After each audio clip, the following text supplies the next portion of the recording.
Hello, friends. Welcome back to another episode of I'll Call You Right Back podcast with me, your host. My name is Chad Medved, and this is my show. I appreciate you being here as usual. If you have not yet, please take a second to rate and review the podcast. It is a huge help for me. Only takes a couple of seconds for you. You could do this by scrolling up on whatever app you are listening to right now currently, and you have an option to usually leave a rating system. 5 stars if you would be so kind, and that's a big help for me. You know, if you enjoy the podcast, you enjoy what I do, that's one of the ways that you could, keep supporting this show. If you want to go a couple ways further than that, you know what I mean? You want to make a monetary donation, I have a Patreon. It is just, you could sign up for the Patreon. It's not as active as I would like it to be because, I'm spread pretty thin, but I am, that's my goal for 2024 is to revamp that Patreon. We're going to be getting some book reviews on there. We're going to be getting some movie reviews on there. I want to be making some shit happen on there. Sign up for the Patreon in good faith if you'd like to. But, if you want a badass t-shirt, I got some of them too. Reach out to me. I got a website, I'llCallYouRightBack.com.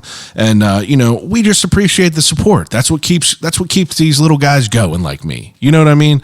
I appreciate everyone again for the sold out show at Bottle Rocket a couple weeks ago, with Odd Pittsburgh. Cannot thank you enough. And, it's great. It's great to have, some support behind this podcast. I'm excited for things in the future.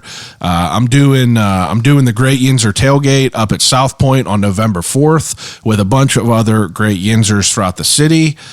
They hit me up and they were like, hey, why don't you come up and interview some of the people that we got coming up here? And I was like, all right, let's do it. Who do you got coming up there? They got a lot of mascots. You got Matt Light up there. You got some other who's who of the city.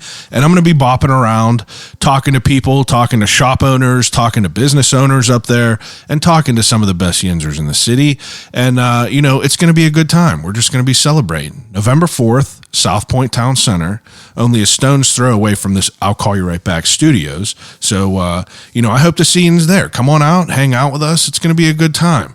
And it's a free event. You know what I mean? If you want to go one further and get the VIP treatment, there's $50 tickets on their website. You could find out more at the Great Yinzer Tailgate on Instagram. They got all their information on there. And, hope to see you out there. But beyond that, who else is going to be at the Great Yinzer Tailgate? My guest this week. This week, I sit down with one half of the Burgh Bus. The Burgh Bus is Pittsburgh's most unique experience on wheels. That's what their headline is. And I think that is a damn good way to describe what Nick and Kat Walker have done with the Burgh Bus. So Nick and Kat Walker are partners in life, partners in business, husband and wife, however you want to call it. But they are the duo behind the Burgh Bus, and they are out here killing it. I have personally not been on there yet, but that changes tomorrow night. Tomorrow night, I was so bummed out because Odd Pittsburgh, one of my best friends, Odd Pittsburgh, he and I put together some shows. So I'm obviously, I've done some shows with him. I've been in tandem with his genius as we done shows, but I have never got to be a fan in the audience, which I am. I'm a fan of Odd Pittsburgh. And this Friday, I wish that I could tell you to buy tickets, but it's sold out. He sold out all 3 of these haunted history tours on the Burgh Bus. And Friday, we're doing it. It's going to be my first experience on the Burgh Bus. Me and my wife are going to have a great date night down there, and we can't be more excited about this. Nick came over. They have a child. Kat stayed home. She babysat the child. I appreciate her for sharing Nick's time with me and, kind of lining that up with me. I appreciate all the guests who balance their life to come over and talk with me for a few hours because, as an adult, I know it's tough. For me, it's tough. For you, it's tough. For everyone, it's tough. Everyone just has so much shit to do and only so little time in the day. So it's a privilege for people to be able to configure their schedule to be able to make time for me and you. So Nick comes over and we sit down and we talk all about how someone creates a unique experience on wheels that the Burgh Bus is. So I can't even, it's hard to describe what the Burgh Bus is. So it is a shuttle service. It is a tour bus. It is a drag show location. It is a comedy tour. It's everything. So Nick and his other teammate will take turns driving this bus around while we have one of the great hosts, take you throughout the city and entertain you while they do it. You got everyone from local comedians like Matt Light and Eric Nesby, Jeff Fieldhouse, and then you have people like John Chalkowski, who is the man and genius behind Odd Pittsburgh. And, it's a unique experience. You could rent it out for private parties. They did Taylor Swift shuttles. They're doing shuttles back and forth to Burgettstown. There's all kinds of wild stuff that the Burgh Bus got going on. A lot of tours. Like I said, you can go on there and you can go see a drag show on this tour bus. And what this tour bus is you guys know them old school buses that every one of us rode to elementary school, right? Obviously. But think of that mixed in with a little bit of Pimp My Ride, but not on the low end of Pimp My Ride. You know what I mean? Pimp My Ride has a bad rap for Mickey Mouse and some stuff together. But if you look at the Burgh Bus, it looks insane. They bought this bus and they redid it completely to make it a party on wheels. So whether you are being gallivanted through the city while Matt Light cuts up on people hanging out outside of Tequila Cowboy, or you are being led throughout the city and being told spooky stories by John Chalkowski, you could get pretty much anything you want on the Burgh Bus. I'm excited to try it out. I'm excited for you guys to listen to the episode. Now, if you're interested in learning more about the Burgh Bus, go to theburghbus.com. You will find their schedule on there, all the tours they got coming up, all the stuff they got going on, and more information about what the experience is like. So without further ado, episode 259 of I'll Call You Right Back podcast with Nick Walker of the Burgh Bus.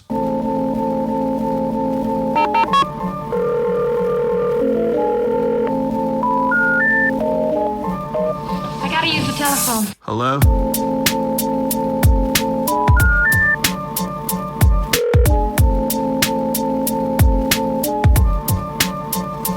Telephone. I'll call you right back.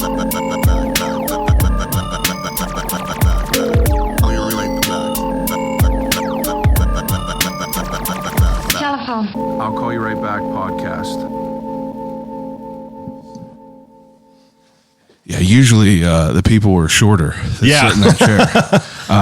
But dude, I appreciate you coming over. I apologize that our communication has taken... It happens. It was definitely over like a few months. Do you think? Oh man, when did Kat reach out to you? She reached out to me at one point, and then it was probably the summer actually, yeah. Which is crazy now that it's almost Halloween. So, well, yeah. I think she reached out to me at one point, and I just I saw the email, and it was like a couple months, and I was like looking back, and I was like, holy shit! I was like, I'm sorry that I forgot to email you. Honestly, my wife is always like, you're not as professional if you're DMing people, but I feel like a DM is way easier, or a text, but I'm in the minority because people are like, just send me an email.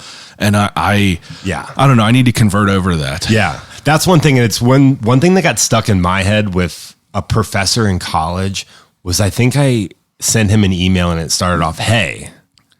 And ever since, and he got so pissed at me. Yeah. That he's like, that's so disrespectful. It was, hey, he was, I think, a doctor. It was it was, hey, Dr. So-and-so. Yeah. But he hated that I said, hey, instead of hi, or not saying that. And I swear ever since then, in the business mindset, I always kind of do hi. Even though me personally, if I meet you, I'm always going to probably say, hey. I'm never going to say hi. It's always just I'm trying to kind of get more into the rhythm of I don't know. I guess I've been doing this for 5 years, but I guess legitimizing myself in a more professional way, emailing people, sending a Google invite. I guess you have to do that now. But me, I feel like a DM is I'll let an email, it just fizzles sometimes, and it's not on purpose. Oh no, because you see it and you're like, okay, I'm not going to respond right now. That's literally where the name of the podcast comes from. I'll Call You Right Back is from every single person has been on here. There's been moments in their time to get where they are now that they've had people email them, call them, and you just say hey, I'm busy right now. just like grinding at my own shit, I'll call you right get back. back to And it's you. like, you might not hit them back, but it's not like malicious. It's like, you're just out here working, hustling a little bit. There's just shit going on. What did you go to school for? Oh gosh, you want to talk about that on the thing? So I want to kind of rewind a little. Are you from Pittsburgh? No, Where are you from? Clearwater, Florida. No way. I had family that lives still down there in Clearwater. No way, really? Yeah, Clearwater. My aunt lived here, moved to Clearwater for like 30 years probably, and her daughter and son-in-law still live there, but the mother and her son moved up here. Yeah. I don't know. It's weird. There's a Pittsburgh, well, definitely a Pittsburgh, Florida connection, but Yeah. I've found there's a big Clearwater one, Tampa area one, but it's funny, I have no connection to Pittsburgh. Oh, really? So it's like people up in Pittsburgh, I feel like they moved down there. Why do you think that is? I don't know. Yeah, I don't know either. My dad originally moved down there whenever he was younger, like in his 20s or something, right off of there. But I think it's just getting away from the winters. If anyone's from, like my dad's from Indiana, and he would never want to be anywhere near snow ever again. So he went, what else would I do? Let's go to Florida. That's what I'll do. I'll move to Florida. I guess that makes sense. Yeah, and so I think it's the weather. It's are like you a warm person? A what? Are you a warm person? Like you like the warmth? Or I love this. When I got to wear a hoodie every day. Oh, it's my favorite. Okay, That's what I love here. Florida has like no seasons. Yeah, It's hot all the time. It's miserable. I couldn't do it. I couldn't do the muggy. Oh no, the humidity.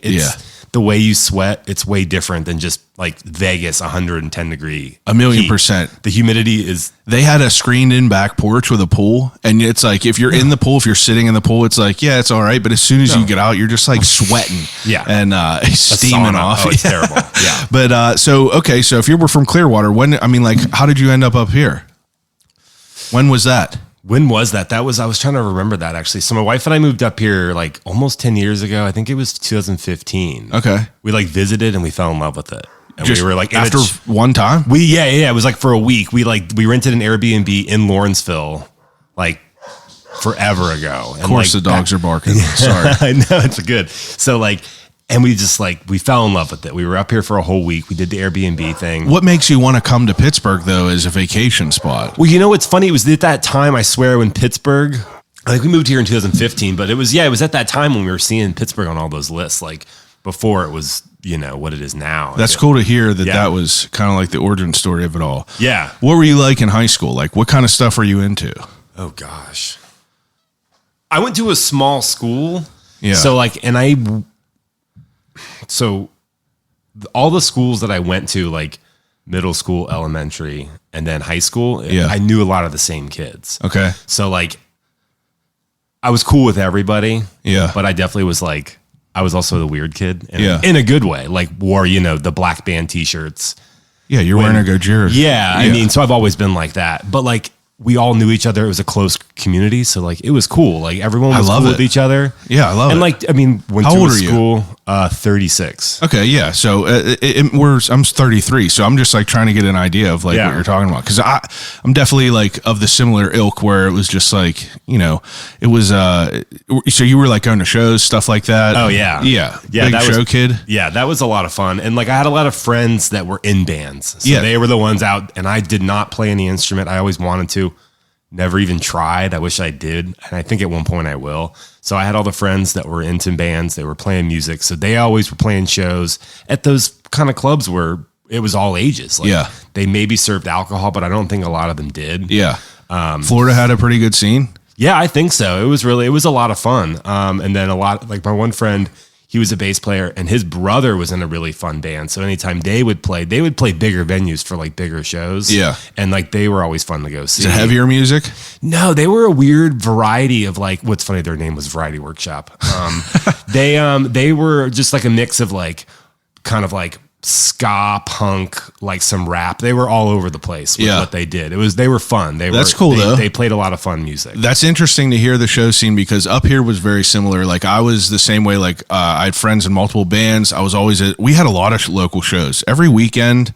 I would say from 2005 to honestly, dude, probably 2013 2012, 13, it was like shows every weekend. That's we had a lot of local spots around here, a lot of like local bands that were like around for a long time, and really like they always put on some like bangers. Like we always had good shit here. So is there where's like would be a place that you would go that's still open, like to see a local, like one of your friends' bands, like in high school? Like where we went was no, we went to places called like the Subculture. We went to the Subculture was in maybe Glassport. We went to Octane, which was over in Octane was like the big spot. Octane was where like, you know, big names, like, you know, who like people like Life Ruiner are.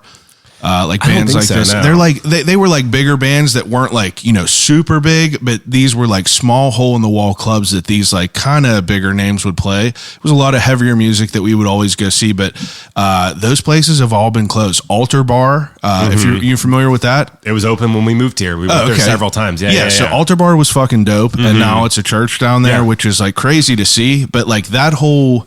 That was a frozen moment in time. Altar Bar and that McDonald's right there. Saw so much wild shit, dude. Yeah, I bet. I know, because that was one thing when we moved here. I was like, this is so cool. This venue is here. Yeah. I love it. Was like every month I was like, we have to go see this show. And I could only imagine that, like growing up here, that would have been like younger, the 18, 19. Yeah. It's like you're not always around like the Strip or anything like that. So you find a way down there. Yeah. Then like you were probably not here for the Beehive.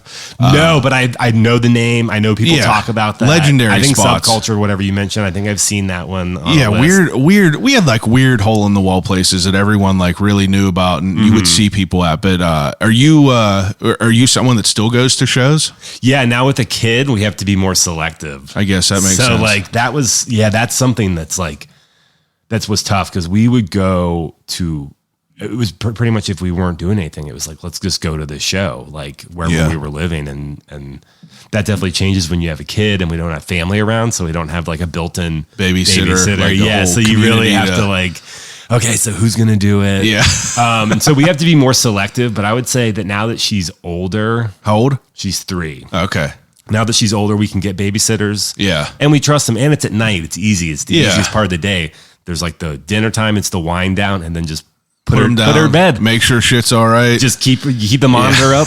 It's so much easier than like looking after a kid all day. Gives me anxiety. I mean, like, you know, I have friends now that are like, having kids. You know, my brother has kids, and it's just, I have dogs, and I'm just like a basket case. I just get anxiety about stuff. I feel like it would be, I don't even know how people manage it, and a business. Like, it's crazy. But I would say at least once a day, my wife and I look at each other and are like, this is fucking crazy. Yeah. Like just all that, what you said, life, a kid, a business. Yeah. Dude, and we're gotta like, be. And how do you, it's like we have one kid, you know, and you see people with like two, three kids, her cousin, dogs too. Yes. Shit. So her cousin is our age. He's like in his 30s. His wife, I think, is in she's like 34, I'll say. They have 6 kids. What? And a couple dogs. 6 and I think kids. And I think cats. And we're always like, whenever we think it's tough. Yeah. And like, we're like, this is hard. How do people do it? You're and like, we're like, you better shut up. We look at each other and we go, 6 kids. That's all we have to say. And we're like, this isn't so bad. Yeah. God bless them. That's crazy. It really is. But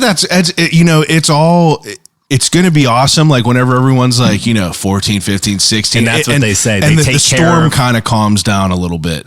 You know, like it's probably nuts now. Like I don't know how my brother and his wife do it. And my cousins have 2 small ones as well. And it's just like, it always seems to be moving. But like once they could have a break, it's like my parents now, I'm like, I don't know how you guys did it. Like having a job, taking us to basketball, football, baseball, all of this the shit. activities. Yeah. And like my dad was a coach for 20 years on top of all this. You know, I guess use that word that's overused a lot, blessed, but now back to you though. You're growing up and like you're obviously a show kid. You said you're somewhat of a strange bird, which is a great thing, but it's like, I like that. Yeah, dude, I wore suit jackets. I carried briefcases around. Like I loved it. I embraced it. But what were you like, you know, what was your idea about what you wanted to do after school? So that was a cool thing that I was doing that made me happy with being who I was really into filmmaking. Really? And so that was like that was my thing too. That was like also what I was known for in high school. So it was like anytime like we had the opportunity in a class to like do a A video project. And it was a video. It was always like, yes. I still got some of mine. Yeah, aren't they fun to go for see? history and shit, dude. Yeah. Things that probably wouldn't be able to be put online now. Isn't that funny? Yeah, it's crazy. Oh yeah, we did I remember we did I don't remember what class it was. It was some sort of survival-esque like tape, and we pretended like we killed my friend's cat, and we actually bought a stuffed cat, and we put like raw meat in it and fake blood, and he was like cutting it with it. And this was for a school. I don't remember what the school project was, but of course the teacher was like, all right. Yeah. So that was that was a lot of fun. So like definitely, so that was it. It was like, were you like a big movie and music? You watched a lot of movies and stuff? Yeah. Where does that come from in your, cause like that's the same thing with me, and like where does that come from for you? Like who gave you your like kind of into music and movies? I don't know where the music came from. Probably just MTV. Yeah. But like movies, Blockbuster. Oh, it dude. Was my dad. It was like the typical story of like, it's a Friday night. We're going to Blockbuster. You guys can each pick. We'll pick one we can all watch, and then maybe one you can watch when I go to bed. 1,000,000%. That's like literally my exact. I have like chills thinking about it. Yeah. My parents were into it too. They like watched the main Blockbuster movies, but like would let us get the, you would the go around ones. like the outer wall, dude, and then the inner wall, like the inner aisles, is when you're like really finding the in fun no stuff. man's land. You're like, just picking up random What's shit. the most fucked up looking title or image? Like getting like Dead Alive on VHS. Yeah. Dude, I love it. That's so good. That's definitely where it started. And like you had an intention to be like a filmmaker? Yeah, for sure. And again, like when you're in high school, it makes sense. Like it's like, you have like I had the friends in the bands, and like they were doing that, and that was like their thing. And was Full Sail open at that time? It's funny. I thought about going there. Yeah. That was in Orlando. Yeah. Cause I knew of a kid that up here who was like a video guy who went down there, but that's the only school that I knew that was like a big film school. Oh yeah, for sure. Like, cause I was doing like, short films with my friends, and that was the other thing. So I had one friend that was a huge acting theater kid. Yeah. So it was we worked really well Good together. match. And so like when we would do things at festivals locally, and then a couple around Florida, the only ones we ever did were in Florida, but like Full Sail was always there, like trying to recruit kids and like pass out brochures. Yeah. Did not go there. It was always like in the back of my mind because of where it was. Yeah. Just, all that.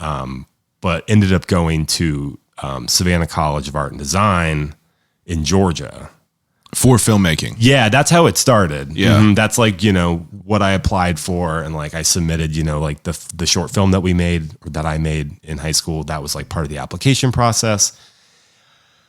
But, college things change. Shit changes. Yeah. So like I ended up graduating there with a dramatic writing degree. So still. What's that? Wait. What is that? Dramatic writing. I mean, any sort of, so really my idea was to become a screenwriter. Oh yeah. But the dramatic writing degree wasn't a degree when I even applied. So it was a new one when I was halfway through. Oh, cool. And so it was really easy. I was in a transitional kind of state of mind, and like with college and like what I wanted to do, if I wanted to continue doing all that stuff. And it was really easy for me to go, all right, let's do this. Let's see if I can transition to dramatic writing. And I basically had all the requirements so far, and it was easy to kind of just continue down that You path. were a writer naturally? Like you liked writing? I always did. Like, I feel like I never had a true typewriter, but I had one of the like not a digital one, but I like to just write silly stories on it a long time. And I always enjoyed any time in school when we had to do a creative writing assignment. Were you a reader too? It's funny. I kind of wasn't growing up. It took me a while to become a reader. I like to read books about films and directors and things that I really enjoyed growing up. But I always tried to like go to the library and, start reading Stephen King or something. Yeah. You know what I mean? Yeah. It's back then. It's just like, you can't do it. You don't. Yeah. It's like I had the memory of, I had like the presence of a goldfish. It's like, I can't sit here and read this fucking book. Yeah. How many more pages do I have? Yeah. So later in life, really got into reading a lot. That's cool. So dramatic writing, that's interesting. I've never heard of that. So like, what is like what's the path after graduating with that? That's why we have a bus now.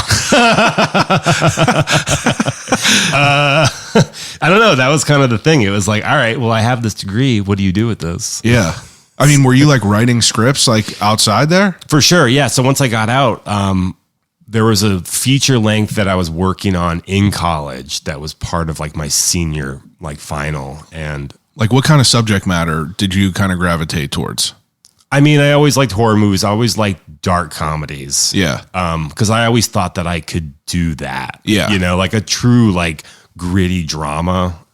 I wish I could write something like that. Yeah, like something like L.A. Confidential. Yeah, I mean, you know, like Yeah. a Coen Brothers film, although they're kind of dark comedy. Yeah, they're a little bit loose, but like I Yeah. feel like I watch, you know, I hear of L.A. Confidential and I like watch that and it's like this is like an incredible like Yeah. artistic type of Yeah. thing. You know, No Country for Old Men. It's That's like what I'm thinking of. Yeah, anything that's gonna like win Oscars for Yeah, just and being a like- super well-rounded. yeah, like film. perfect all over. You're like, how is it like this? How can you put all these pieces together? Yeah, and I think that's why most of us enjoy movies in general. Because Yeah. like you see stuff like that, and you're just like, wow, can you believe that other people Could create sat this. down and created this, and this is what it became.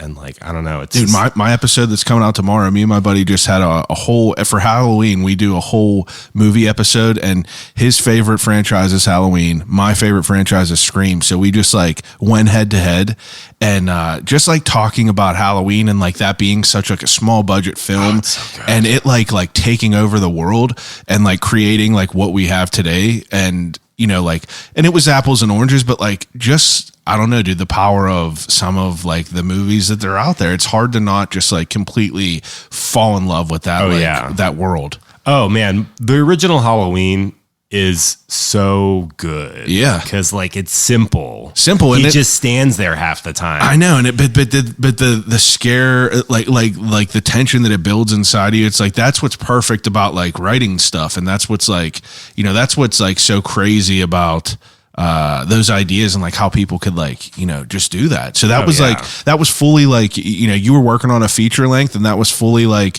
you know, you were head on it. You were going to be like, I'm going to be a filmmaker.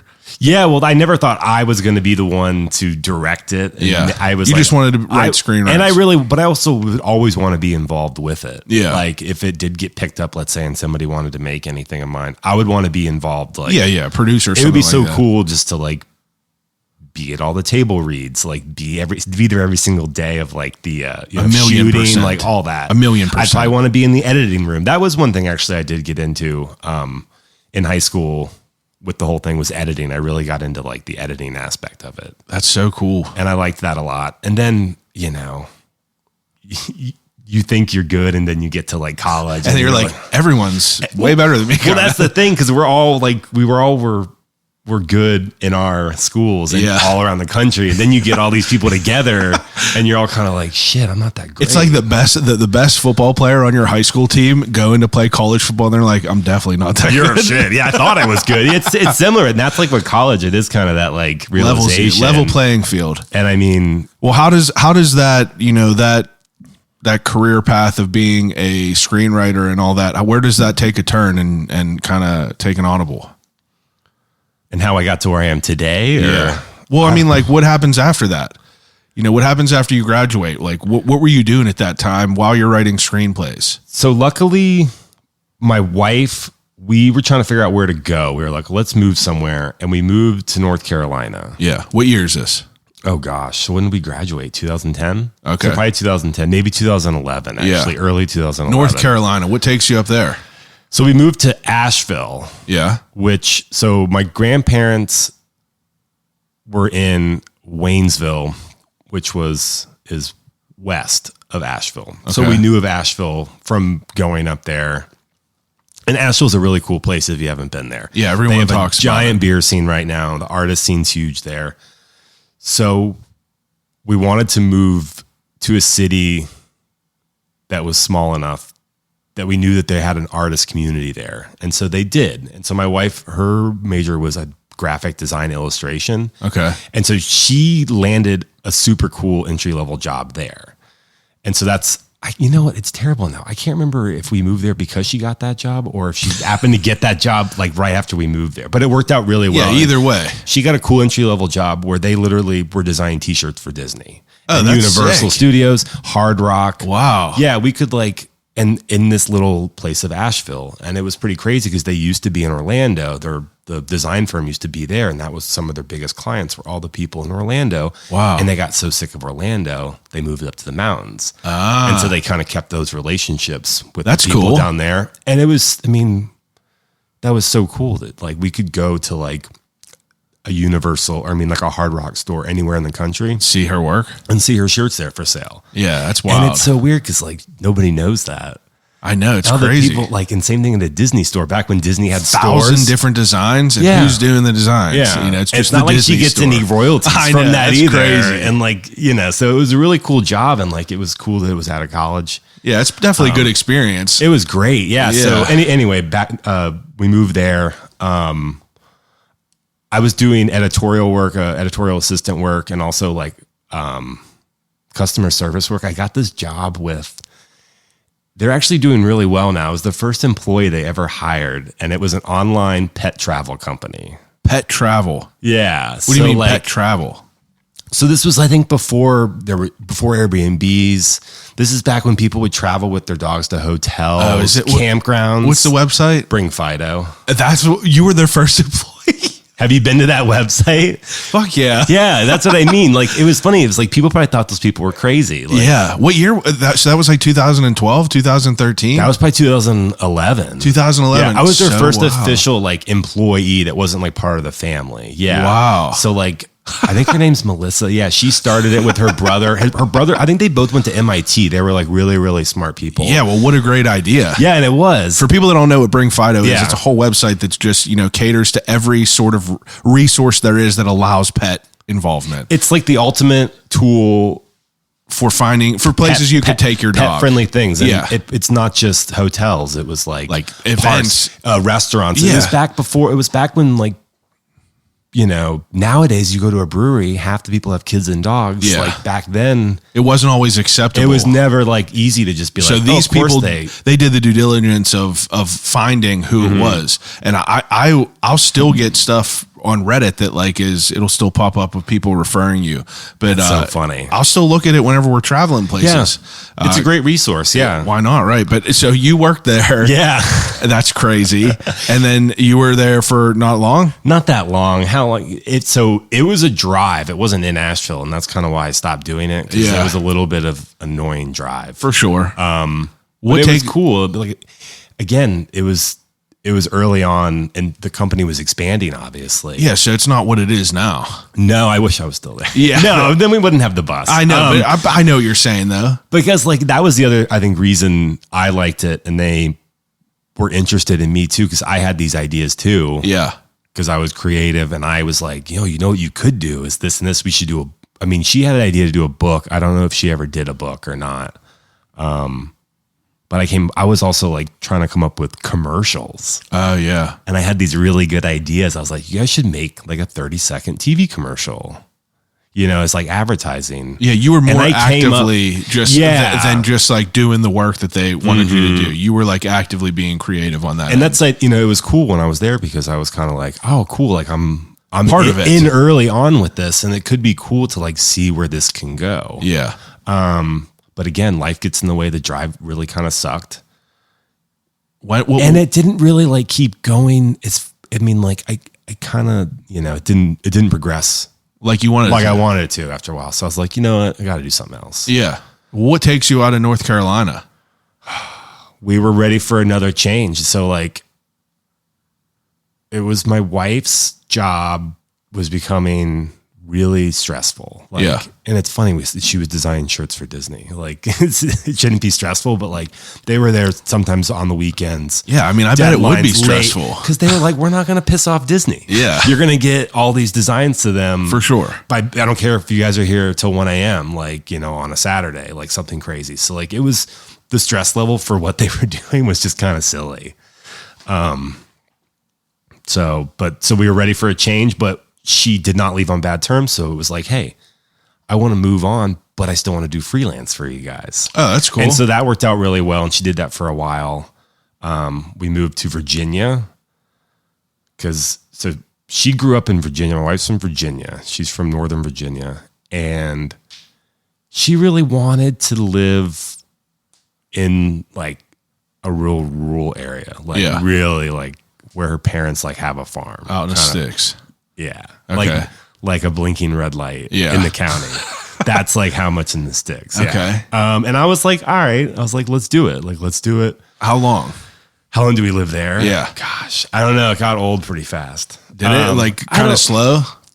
Yeah. Cause like, again, going back to the shows and stuff, like there wasn't a movie theater there. Well, you go from Asheville that you're talking about. There's all this like artistic scene, like everyone's buzzing, and then you want to like move out there. I could get with it. Oh yeah, it was a big difference because like when we were in Asheville, we were right downtown pretty much. We could walk to anywhere. Yeah, then you're in the woods with nowhere around.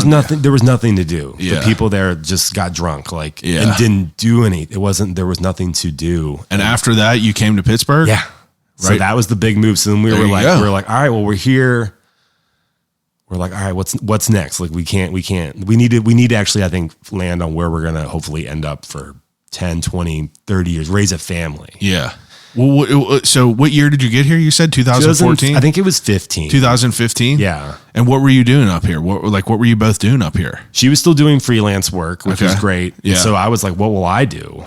And so the very first thing I did was I got a job as an Uber driver. No and way. That was back way before what it is now. Wow. Could I ask you a couple questions about that? Yeah, for sure. So from the, I've always been fascinated and I've always said I wanted to get an Uber driver on here, but it's, easier said than done. Now, was it a wild experience doing that? It was then because and I picked, I said Uber. So I did Lyft first. Yeah. Tomatoes. Yeah. And so I had this whole idea too. I was like, oh, cool. I'm going to be like the weird Lyft driver that has like a themed car. Oh my God. And I thought I would be like one of Ben those Bailey. people. Yeah. And I was like, it'll be fun. And so like, I always came into it with a positive like mindset with that.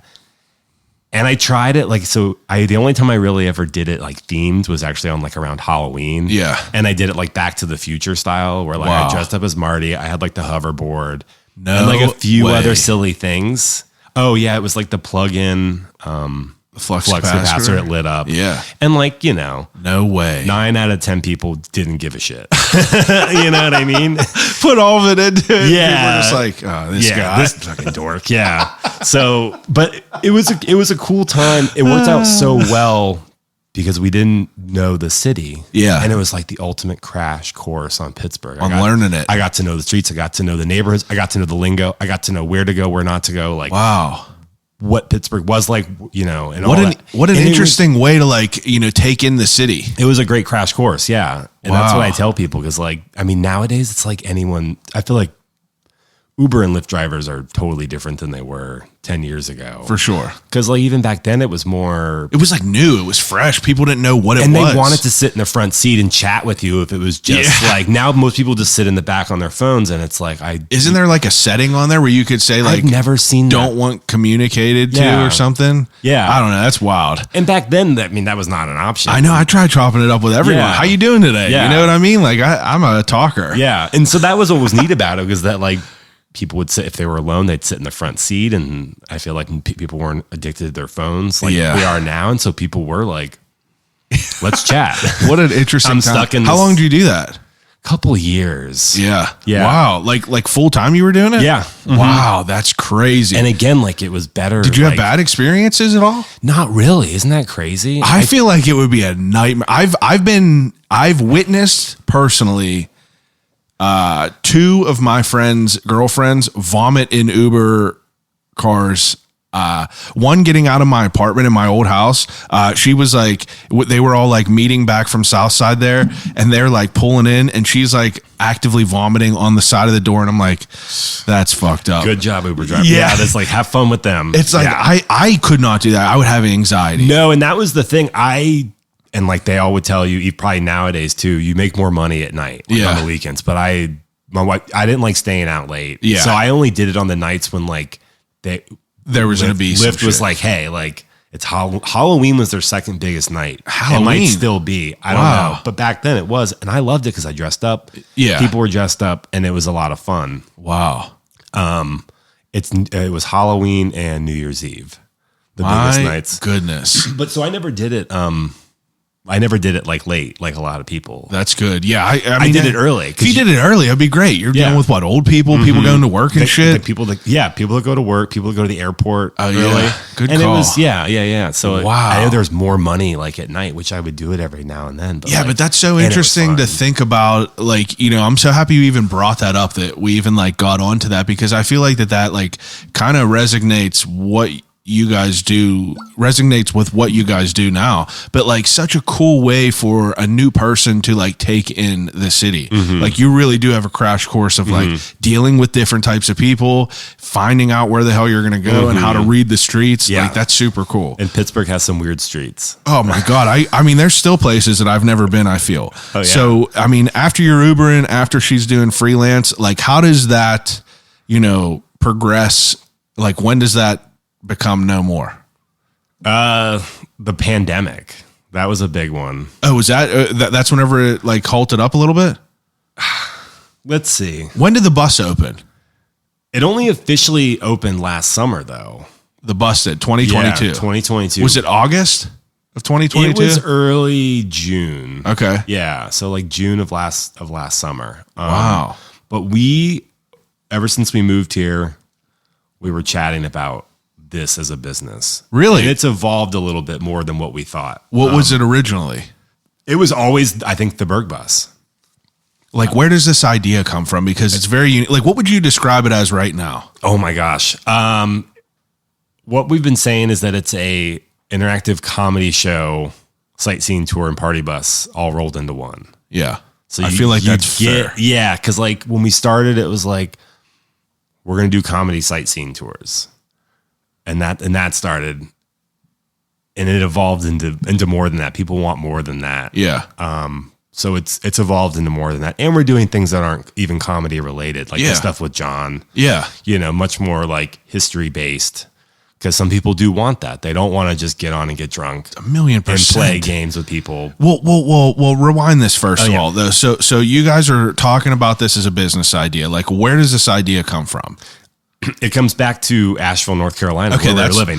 So I'm sure they had something like that with like a brewery scene down there. Yeah, they have a big purple bus there, and it's called La Zoom. And it is a kooky theater on wheels kind of experience. Wow. So that's definitely, if it wasn't for that, we wouldn't be where we are today with the Burgh Bus. So we were living in Asheville. There's this big purple bus. You get on it, and there's characters that guide you around. They're actually dressed up in outfits. They're not being themselves. They're basically actors. Yeah. But they're also giving you a little bit of a, guided history tour of the city. Yeah.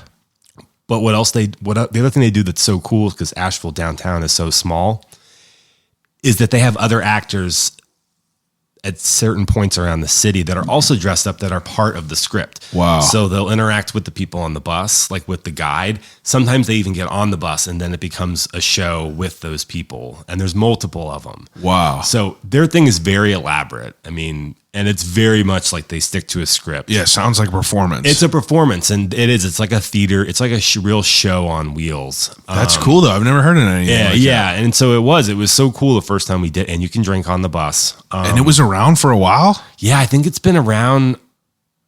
It was around then. I think it's been around. I mean, they're probably going 15 plus years. That's awesome. That's and cool. They were like us. They started off, I think, with one bus. It was like a husband and wife. And like they made the costumes and like did the whole thing. And then I think they have, 4 buses now, which is a lot for Asheville's size. That's awesome. So that's what planted the seed. Yeah, for sure. Because we did it. And it was one of those things. Anytime we had family come into town, we're like, we got to take you guys on La Zoom. We got to take you guys on this bus. It's so much fun. Yeah. And it was one of those things, you got something different out of it every single time you did it. Yeah. So you guys could go and like not have the same boring. Oh, that's cool. And it was always something different. It was always fun. Anyway, fast forward where we moved to Pittsburgh. Nothing like and that. And we're like, huh. I mean, we're not La Zoom, but of course we were chatting about it. We're like, cool. Okay, so everyone, Pittsburgh sports, black and gold, this like history of steel and like the pride of being like Pittsburghers and like all that. And we're like, why isn't there a big ass black and gold bus here? Yeah. Like we could do something with that. And then we're like, the Burgh Bus. Everyone refers to it as I'm in the Burgh. And so like when we're like, the Burgh Bus. It's available. Like there's nothing else here. There's nothing else anywhere else called that. The name just sounded, I thought, pretty good. Yeah, fitting. And so again, I think that's what a lot of people do when they start a business or like a website or a podcast. It's like, is anything else called that? Yeah, I started one before this. I started a clothing line first, poured everything into it, my whole life of everything I wanted, and then I saw another brand from Canada had the same name but with a different spelling. So whenever I Googled my name with my spelling, nothing popped up. But then there's this brand that has like, back then, like 30,000 followers, and this is like 2013. So it was like they were already established. Bam Margera's wearing them and shit. Oh, no. I was like, well, this took all the wind out of my sails. So it took years for me. Like this podcast took me years to figure out a name. Did it really? Well, I did one in 2013 after I did the close, fizzled out because no one was listening to podcasts, and I always knew I wanted to do another one. I've been listening to podcasts forever. It took me a long time to figure out the name, dude. Like that's really what it was, because I was so jaded by the clothing line, and like literally thousands of dollars. I still have shirts I just refused to move after. As soon as I saw the name was like that, I shut the fucking thing down. Done. Yeah, we're not going to try to pivot. I felt gross, dude. Yeah. I didn't want nothing. Because I'm the person that is like, I do not bite off of people. I don't want anything to do with that. I don't listen to a lot of other like local podcasts just so I don't want to do the same thing. You don't want to be inspired, basically. I don't want to. I hear that all the time from any person that's creative or someone that does anything. It's like it's easy to subconsciously take inspiration from other people, whether it be, someone big or someone small, but it's like, they were like, oh, it's the same name. I just wanted nothing to do with it. So that was it. That's interesting. So you obviously didn't do any research then before? Or? I researched my spelling of my name. Oh, that is funny. I spelled mine with an S. They spelled theirs with a Z. So it was like, come on now. One letter. No, at least I guess it's good you found out at the right time. I found out pretty soon into you spent some money, but at least I spent some money, probably a year into it, but it just like, I could have still ripped with it, but it was like, it just didn't feel good to me. Yeah. But this thing, I'll call you right back. No, nothing, nowhere ever. No. Gmail was open and everything. I was like, no one got this. That's it. Yeah. And we started ripping. So Burgh Bus was open. Burgh Bus was open. Yeah. Website, social, all that. And we were like, all right. So then we signed up for all the socials. We got the website. Is this 2021? You know what? It was probably 2000. This is actually honestly probably 2019. Oh, okay. Yeah. So like pretty early on, we're like, let's do it. Let's do these things. And we're still chatting about it. We're constantly talking about it, whenever we're just like together, like alone, like at dinner or something. We're really snowballing the idea. And the pandemic happens. Well, the biggest thing that when we really pulled the trigger with this was when the Ducky tours closed. Oh, yeah. That was a big thing. When did that close? I think it was 2019. It's not open anymore? No, isn't that crazy? Yeah. I've never ridden them. I've always heard horror stories of people dying in those types of boats. Yeah. Like them sinking. That's why they're not around anymore. Yeah. Well, it makes sense. But now that you say that, I didn't even know they were closed. Mm-hmm. Well, that was a thing. They were such like the, like the Gateway Clipper. Yeah. Here. It's like they were a real icon of the city for, I think, 23 years. Like the Duckies were here, I think, for that long. Yeah. And like, people loved them. They had like a place in the city. And when they closed, I mean, there was a void that there was a void. Exactly. We weren't going to replace them, but going to make another opportunity. Yeah. I mean, exactly. It wasn't like it's a small market of like, it's a tourism kind of company, but like we're other things. So that was definitely when that happened, and we were planning it, and we had all these like steps and business plan. When that happened, it was definitely like, all right, like this is it, meant to be. This is like we got to take the leap. That was in 2019. We're planning, looking at buses. We're like coming up with all the things behind the scenes for it. I'm doing all the research of like what do we need to do to like be like in regulation. Like how are you guys allowed to drink on the bus? Isn't that crazy? Okay, so how are you allowed to have open containers on the bus? It is the weirdest thing, and people ask all the time. We have no licensing, permits. That is like so many things are regulated like anything. That's what I assume that there's all kinds of like permits and shit. No, there is nothing. And it's crazy because of like how weird Pennsylvania is with liquor laws. Yeah. That, you know, only now can you like go to a Get-Go or a Sheetz and like buy a 6-pack. It's like limited. You know, the rules are so weird in Pennsylvania. That's one liquor law that is totally not. Like you can just drink on our bus. You can drink on the Ducky tours if you wanted to. I don't think they did. Yeah. It's just like it's like any limo or party bus. I guess that makes sense. A limo. I didn't even fucking think of that. Yeah. Wow. Yeah. So in Pennsylvania, hey, I'm gonna throw some of you guys under the bus. It's probably totally illegal to have free like champagne though. Like that's like you can't give it. Yeah. That's one thing. What do you guys sell beer on the bus or people bring their own? It's all BYOB. Oh shit. And it was funny. So like the one in Asheville was BYOB. And that was part of the fun. We thought that was so cool. You're driving around on an old school bus. It's colorful. Yeah, you don't have to drink the swill that they have. You know what I mean? Yeah, it was so much fun. And so that was something with ours too. It was like, wow, what a smart idea. If we don't have BYOB, like how much would that change the business? And it probably would. Because like when we tell people it's BYOB, they're like, what? Fuck yeah. Yeah, it is. It is always this like, oh shit. But yeah, so like we had our lawyer. I was like, I've done a lot of research on this. I'm 99% sure I'm accurate. I was like, I want you to do your thing and double check I'm not crazy. And he came back to me, I don't know, in a couple of weeks and he's like, yeah, here's the title. So are you driving the bus? Yeah, I do most of the time. Yeah. We have another driver also. You had to get a license for that? CDL license? Mm-hmm. Wow. Yeah. That's crazy. So I mean, was that hard to do? Not really.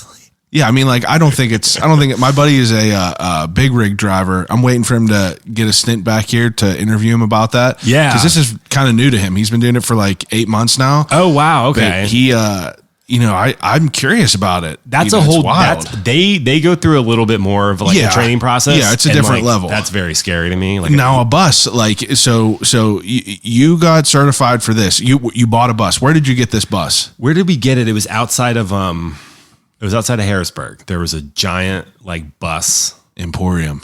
Yeah, it was a giant like they had new buses, they had used buses, they had shuttle buses, they had everything. Wow. So I went up there and they also have like a mechanic shop and they do everything there. They even serviced all the shuttles for like Hershey Park and stuff because it was close to there. And they had school buses, they had regular shuttle buses, they had everything. Is that like the place to get buses up there? I don't know if they're still around actually. They probably are. It was a big deal. Well, why'd you go to Harrisburg? There was nothing around here.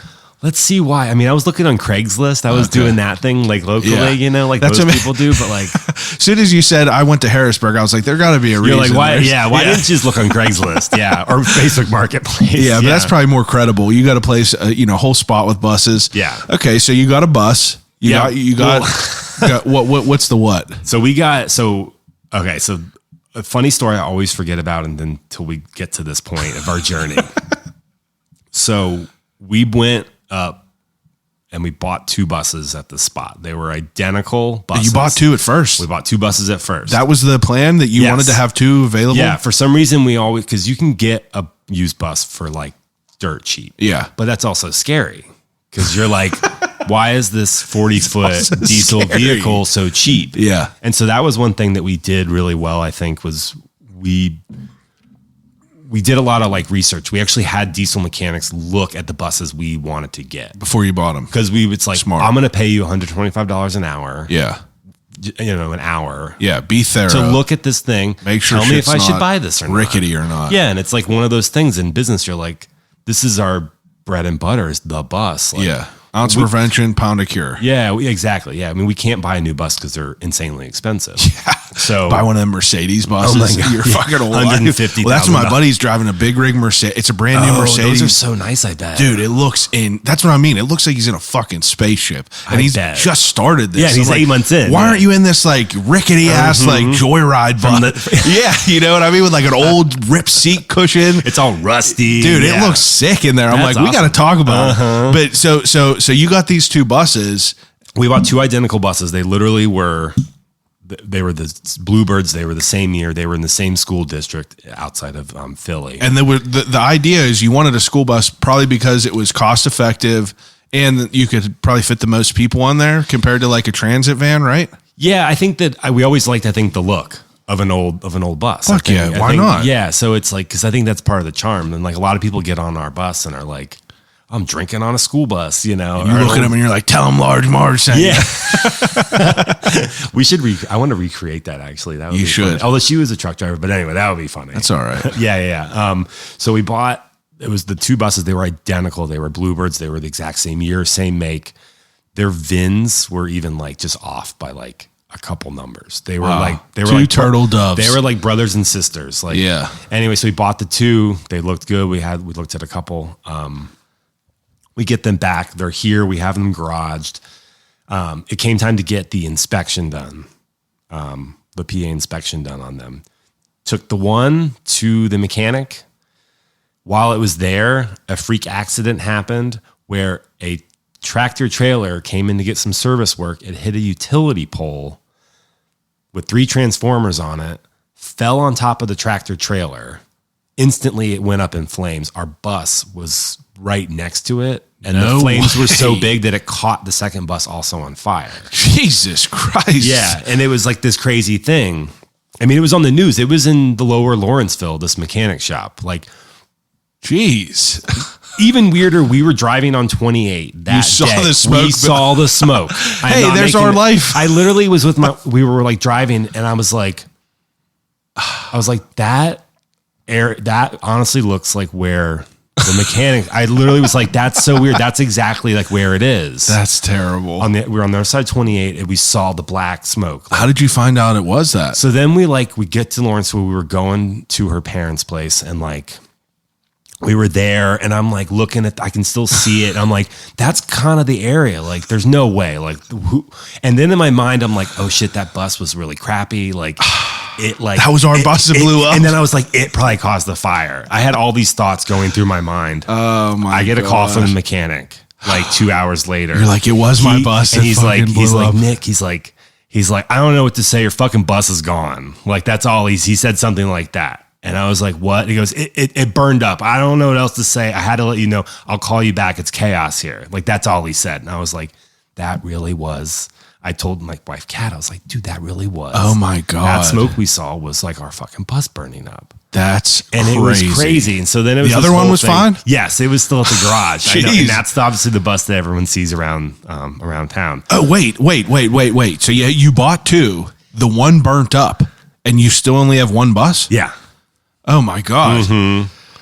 It was crazy. So like, yeah, luckily the silver lining with the whole thing, we didn't do anything to the bus yet. Like, it still looked like a yellow school bus. Like, it had all the shitty seats with the gum under it, you know, like, wow. So that was the good part, but it was just like, you're like, whoa. You're like, this is a bad omen. Yeah, we were like, fuck. Like, we watched the news that night. Like, we saw like the bus, like it burned up charred, pieces of it and stuff. That's crazy. It was really wild. Like, even the Pittsburgh fire marshal like called me that night, and he's like, I know this really sucks, like, for you, but like, honestly, you probably saved the building from catching fire because of where the bus was parked. Like, he was basically like, your bus probably saved the building from burning. So like, this sucks for you, but like we're glad your bus burned up also. And I was like, all right, well, that's cool. Oh my God. So yeah, I always forget. It's funny. I always forget about that because it was in the early stages. That's crazy. It really was. That's really crazy. So after that burns up, like, what happens? Like, so then we're like, all right, well, I guess we're going to have 1 bus for now. And so, yeah, we do have 2 buses now. Where the second one's in the works. Oh my God. But yeah, it really, that we happened to be driving on 28 and seeing the smoke. And I literally was like, that's like where it is. It really was like, when I think about it, like I always like block it out or something. Yeah. PTSD. Yeah. It's real quick. You wake up sweating. Mm-hmm. So, I mean, like so if that bus was in there burning up, what was the other one? The other one was like, what was the process of getting an old shitty school bus turned into the Burgh Bus? Yeah, we had to find the right place to go. That we had to find the place that would, do everything we wanted to do with it, like get new seats, do a good sound system, have microphones, being able to be used on the bus for the comedians. I did a lot of research. Again, it was like all just trying to find the right place to go. I really wanted to find a place locally that would do it, but we couldn't. Yeah. it's a diesel mechanics, especially ones that work on buses. It's hard, and then especially to have ones that are going to retrofit something like that. It's a specialized market. Luckily, we found a place in Columbus, Ohio. Okay, so not very far. And they're going to be the ones that are going to do the second bus also. Cool. Yeah, I mean the first one looks great. Yeah. And so that was the first thing. Was like, how long did that take you to get that first bus from bought to done? To like what you see today? Well, to get it done to where you're taking people on, like was it a long time? It did take a while because there was a lot of like decisions that were made, like on what to do on the inside. Like, what do we want the seats to look like? What do we want? What's it? 40 cap on there? It's 44. 44. Yeah. Okay. Is that a regular bus? So it's funny. It's when it was manufactured. I think it's for 72 kids. So it's three to a bench. Yeah. So we actually took out a few benches to make room for the tour guide podium. 3 kids to a bench? Isn't that crazy? I never did that. Never. When I know, because and some people say, oh yeah, I remember that. And I'm like, not me. Is that really what it was? Yeah. 3 kids to a bench? That's how they were. Maybe back before there was fucking regulations, dude. Like, come on. That was the seatbelt for the middle one. My knees, whenever I was 10, they were touching the front seat. Yeah. Like, how are you fitting 3 kids in there? And I was obese. Mm-hmm. You know what I mean? Come on now. I was a big boy. I know when I hear that, I never knew that. 3 people. That's crazy to me. Okay. So you pull them out, you get that thing shined up. What's like the rollout of this? Like, how do you kind of, get people to learn about it? Because I feel like you guys followed me. I remember the first person I seen post about it was Eric Nesby and Matt Light. Yeah. Both of them. And, but like, how did you kind of approach the rollout?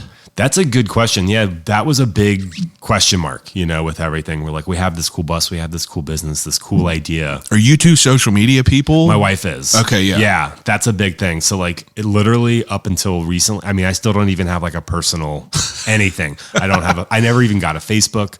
Really? I never had a MySpace. Never had a MySpace? I never had any of that shit. Wow. Yeah, so I was always That's pretty wild. I was always very like kind of anti that stuff. I don't know why. I love it now because of the business. I like to see the interactions. I'm like reverting now. I'm like, I just want to throw that phone in the water. Oh, you can see. If you're a business, you have to have this shit. 100%. For some businesses, that's their website. Even. And lucky for her, she's a social media, or lucky for you, she's a social media person. Yeah. She has the background in all of it, in photography, Well, that's good. Yeah. So that's been really good. Where were we with the rollout? The rollout. Yeah. So that was the biggest question mark. Look at that professionalism. I love Sharp as a whip. Rollout. Yeah. That was the big question. It was like, how do we get the word out, and that's the struggle, I think, with anyone in business, especially 1,000,000%. It's like, how do you let people know that you exist? Like in this world of saturation. Oh my gosh. Yeah. So in this world of like a new post every second, like how do you stand out and be exactly known? Yeah. So that was, we knew that we had visually that it would be cool visually, the bus itself. So we were building like a little bit of a following right away, like posting teasers, like what's this new bus? Like what's this new business across like Instagram and stuff. Yeah. The big thing right before we knew we were going to launch last year is we started to try to get on podcasts. We tried to get, mentioned in like all the big publications. So like Next Pittsburgh, Pittsburgh Magazine, even Be Local. Yeah, we did. We tried to be like, we tried to like get in, tap into all those streams. Things. Yeah. Cause like, as people that moved here that didn't know the city, that was how we were like, let's look at Next Pittsburgh, like what's going on, what's new. So we knew that would be a good way to like get in with like the word out there for like our new business. Yeah. It's like these organizations put out the things that people should know about. Yeah. If we can get on there. Here are the happenings. Here are the openings and closings. Yeah. And so like, that was a big thing. We got the word out there through all those kind of like, we had articles written. We were on What was podcasts. the first show that you did on the bus? The very first one that went out. Yeah. Like what was the event? It was a regular comedy tour. Like who was on there? Okay, so it's funny. I remember this. I don't remember the actual date, but it was the weekend that Kenny Chesney was here last year. And I remember, so the very, very first people that did it were Jeff Fieldhouse and Chrissy Costa. Yeah, I know both of them. Yeah. They did it together for the daytime one. So they did the very first daytime one. I think it was a noon tour, noon or 2, and it was on Saturday, the Saturday that Kenny Chesney was in town. So maybe, I want to say the 11th, goodness. June 11th, I want to say. I feel like you're set up for it. Just driving around. You could drive around state. And that was our route. We start downtown and then we go to the North Shore right away. And so it was perfect. There was tailgaters already, like all across the North Shore lots. So people were just cutting up on them. They're just cutting up on them. And it was a great introduction. It was cool because, the windows are taken out. So like the interaction with people on the street is so fun because you don't know what you're going to get. And so like that was so fun that like the weather was good. It was June. There was already people like tailgating. Like people were. Yeah, it's buzzing down It was there. great already. And so like they did the very first one, Jeff and Chrissy. I wrote it. My wife wrote it. What do you mean you wrote it? I like sat as a passenger. Oh my goodness. Yeah, I was not driving yet. Yeah. Yeah. So I had our regular bus driver. How did you find that guy? ZipRecruiter, probably one of the, but it's funny. We were paying like to find a bus driver on one of those paid sites like Monster. I think it was ZipRecruiter. And somehow his wife found the ad on social media and he's not on social media. And so like, she was like, hey, he's a school bus driver. That's cool. His full-time job. And she's like, this is great. You wanted like extra money and like they're a new business. It's paying well. Like, Yeah, it's something go different. meet him. It's fun. Yeah. And like, so he's the same guy. He's the only other real employee we have besides all the comedians. That's cool. Yeah. And he's a great guy. Matt's a great guy. And so he's still with us and he loves it. So he was driving, you were riding. He was driving the very first one. I was riding as a passenger. How do you think it went? It was good. There was at one point when like we didn't figure out yet how to play music and have the microphones work together for some reason. So there was at one point, it was near the end too, when like I had to go up and kind of like help them. Okay, yeah. That was the only thing I remember where I was like, fuck. That's all right, fine tune it. And if something went wrong, it was little fine tune. Yeah. Everyone had a good time though? They did. And what was so cool was that at the end, Jeff and Chrissy were like, we want to thank you guys so much. This was the first one. Like you guys are all in the first one. And they didn't even know that. Oh, really? And then they were like, this was great for your first one. Yeah. Yeah. They were all like, that's awesome. And so like, that was really cool. And they all wanted a picture. We got a picture of everyone outside of the bus. Where do people get picked up at? It's downtown on Penn Avenue, right by the convention center. Okay. So that's how it works. It's like anytime you have an event, you pick up everyone down there by the convention center and you get dropped off there. Yeah. They all meet. So like, that was a whole process with the city. I know. I wanted to find the logistics of this. Like, if someone was using it, it's like, how do you decide on where that is? And is it because that's the bus pickup already? I think, yeah. So that was the biggest thing. I really wanted our permitted spot to be somewhere in the Strip. Yeah. And I always was trying to like drive around. I was doing Google, Street View, like all the time trying to find. Yeah. You're setting yourself up for failure there. I know. And so like, I think it's good. It worked out really well. That was this dealing with the city. This was the only time we really had to deal with them, was trying to get this permit. Yeah. And I was getting, pinballed around. So well, down there you have like the parking garage, so it's like if you were in the Strip, you would have to have people worrying about that. No, they were always setting like yourself up for success there. Yeah, and that was the thing. He's like, there's already a 24-hour loading zone that cars park in all the time. Anyway, but so like he was like, there's already one there. We'll give it to you. You can put your sign up and everything. And I was like, it's not my first choice. And then I kind of went down there and looked, and I was like, not bad. And you know what? We did it last year. That's what we're doing again this year. Yeah. And it's been great. I feel like that's a good place because like, no matter how long people lived here, if you were like, oh yeah, I'm going to be on 26 in the Strip, I'm going to say I need a landmark, but if you're going to say the convention center bus stop, people know where it is, whether they ride them or not. Mm-hmm. It's like everyone sees the buses going in and out there. Yeah. Yeah, and it's funny, I haven't thought about this since last year. That was one troubleshooting thing that we had to deal with last year, was we needed to give it an actual address. So people could, input like on maps and stuff like that. So they could get there directions wise. And so the address we were using would, depending on where people were, would pull them, it would take them to Wilkinsburg, Penn Avenue in Wilkinsburg. And so like I'd be checking people in for a tour, And they'd be like, yo, where are you and at? I call them and I'm like, hey, like, are you guys going to make the 7:00 bus? They're like, we're here at the address. Like, we're in Wilkinsburg. I'm like, what? No, we're downtown. And so like, that was one thing that we had to troubleshoot last year, was figuring out what address we could use. So people weren't showing up in the wrong that's tough. the wrong place. That's like something that like don't even prepare for until it happens. And then you're like, what the fuck? Yeah. And it really kind of sucked, because like the people were pissed, and I was like, I don't know what to say, but I've got 30 some other people that are here. Like, you know, so I think in the beginning, I think we refunded people because I did feel bad. I was like, I didn't want to like, I mean, it's tough though. I was like, you know what, I'll send you guys a refund. Like, you know, that's too bad. We have to, you know, figure that out. And so that has not happened, knock on wood.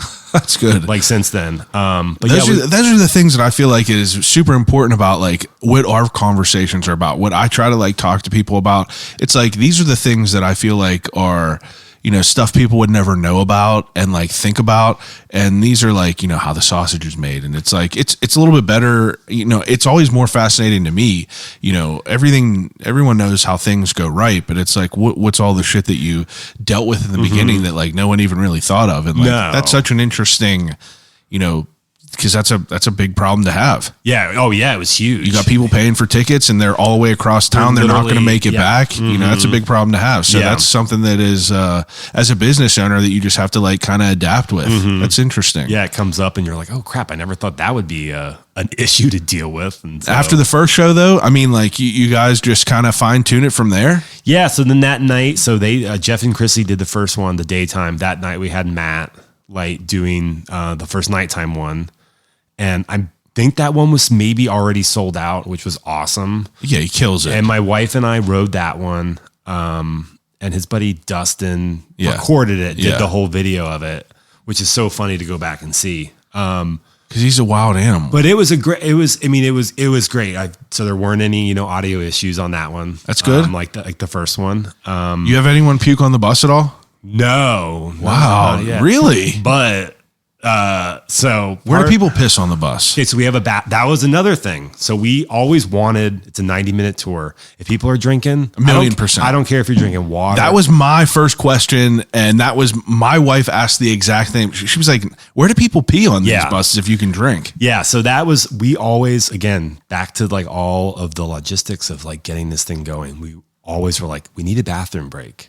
When we started, we didn't have one. Yeah. Because so like, you know, we're still like kind of in the pandemic, like last summer, you know, like businesses like restaurants and bars are still short staffed. Yeah. Trying to figure it out. So we tried to find places on our route that we knew could accommodate possibly 44 people like at one time. And like one of them was on the south side. And I called them, I talked to the manager and I was like, hey, I want you guys to be our bathroom break. But also people are going to come in and they can get more alcohol. They can get to-goes, you know, to bring back on the bus. Like, I don't want it to just be like where we show up and we're all using, you know, your bathroom. Yeah. And they were like, I hate to turn away the business, but we can't, you know, we can't have 44 people showing up. We're short staffed as it is. Like, yeah. So like that became a big problem. We couldn't find a bathroom break. And so we were like, we got to just go with it. And so like, that was an issue. Like people like after that hour mark, they were like, I need to like pee. I need to piss. Like, this is crazy. And it became part of like a joke, you know, like the comedians, Matt would have fun with it. Of course he would. You know, yeah. You know, like playing like waterfall music, you know, like really mess with them. And sometimes people didn't think it was funny. And I get that. Yeah. So anyway, after a couple weeks, we do have a bathroom break halfway now. That's good. And it's great. And it's a chance for people to stretch their legs. They can take pictures with the bus. They can chat with Matt. They can chat with me. Where's the bathroom break? It's at a get-go. Oh, yeah. Yeah. Nice. And it's great. You know what? People go buy more alcohol. That's what I'm saying. They were like, snack? Yeah, they got snacks. They get alcohol. They have a bathroom. And it's great because like sometimes people show up with not enough alcohol. They already drank it all in the first 45 minutes. Yeah. And they're like, I have to go get more. That's a good idea though. Like, I mean, that's a good place to stop for sure. Yeah, it's good. And like we have a good spot where the bus can pull over. And it's worked out great. So that was another one of those things. What was I going? Oh yeah. So you asked about throw up on the bus. Yeah. So part of like we like to do like props and things on the bus too, like to kind of add this other element to everything. Yeah. and I got one of those like, it's like a portable urinal.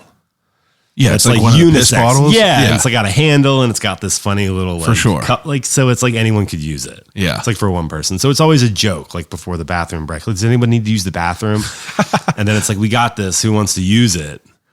So somebody used it on the bus last summer. Really? A woman did. Yeah, in the back. And like, I was not on the bus. And so like, so it was this whole thing. She's like, I really do need, I'm going to use it. And like, one of her people that she was in the group with, like grabbed it and like took it in the back. And I think she squatted in the back bench. Wow. While the bus was moving, like on Carson, I think, and Bold. like used it.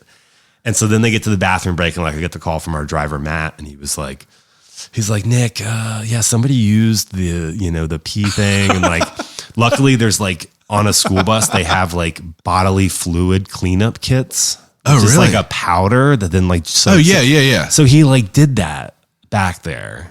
He like used the cleanup kit like from the school bus, like that was still on it. Like that was from when it was a school bus, like, and he used it. And so then like all of this lady's pee is like absorbed into that powder stuff. And it was disgusting to try to clean after that. My goodness. I thought she pissed in the bottle. She pissed on the floor She got too? it everywhere. Oh. It was a moving bus and she was God drunk. Yeah. damn it. Yeah. So I would be annoyed. yeah, it was, that was definitely gross. Cause then I literally was on my hands and knees the next day. Like, But that's what you get. I mean, that's what we sign up for. Yeah, People that's are what you're drinking on the signing up bus. for. Yeah. You're like, yeah, you could drink on here, but I'm probably going to get pissed on the floor every once in a while. So, again, it's funny that there Only one hasn't- time though? Yeah, isn't that funny? Now, Yeah, that's good. Watch now this weekend. We have like 3 sold out tours this weekend. Now it's going to be just like they're going to have to like can't cut it short because Well, that's good that that's good that for a year and some change of tours, those are good odds. No puking.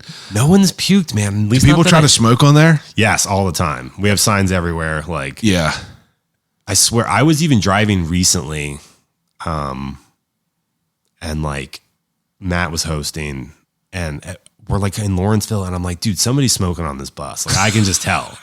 Like, and I was like, you got to tell them to put it out. Like, you know what I mean? It was, I think somebody in the way back he got on the mic and was like, hey, like, please, like someone put out someone's smoking on this bus. Like, obviously, It's like, like we're even not though the idiots. windows are open, like still, like, Yeah.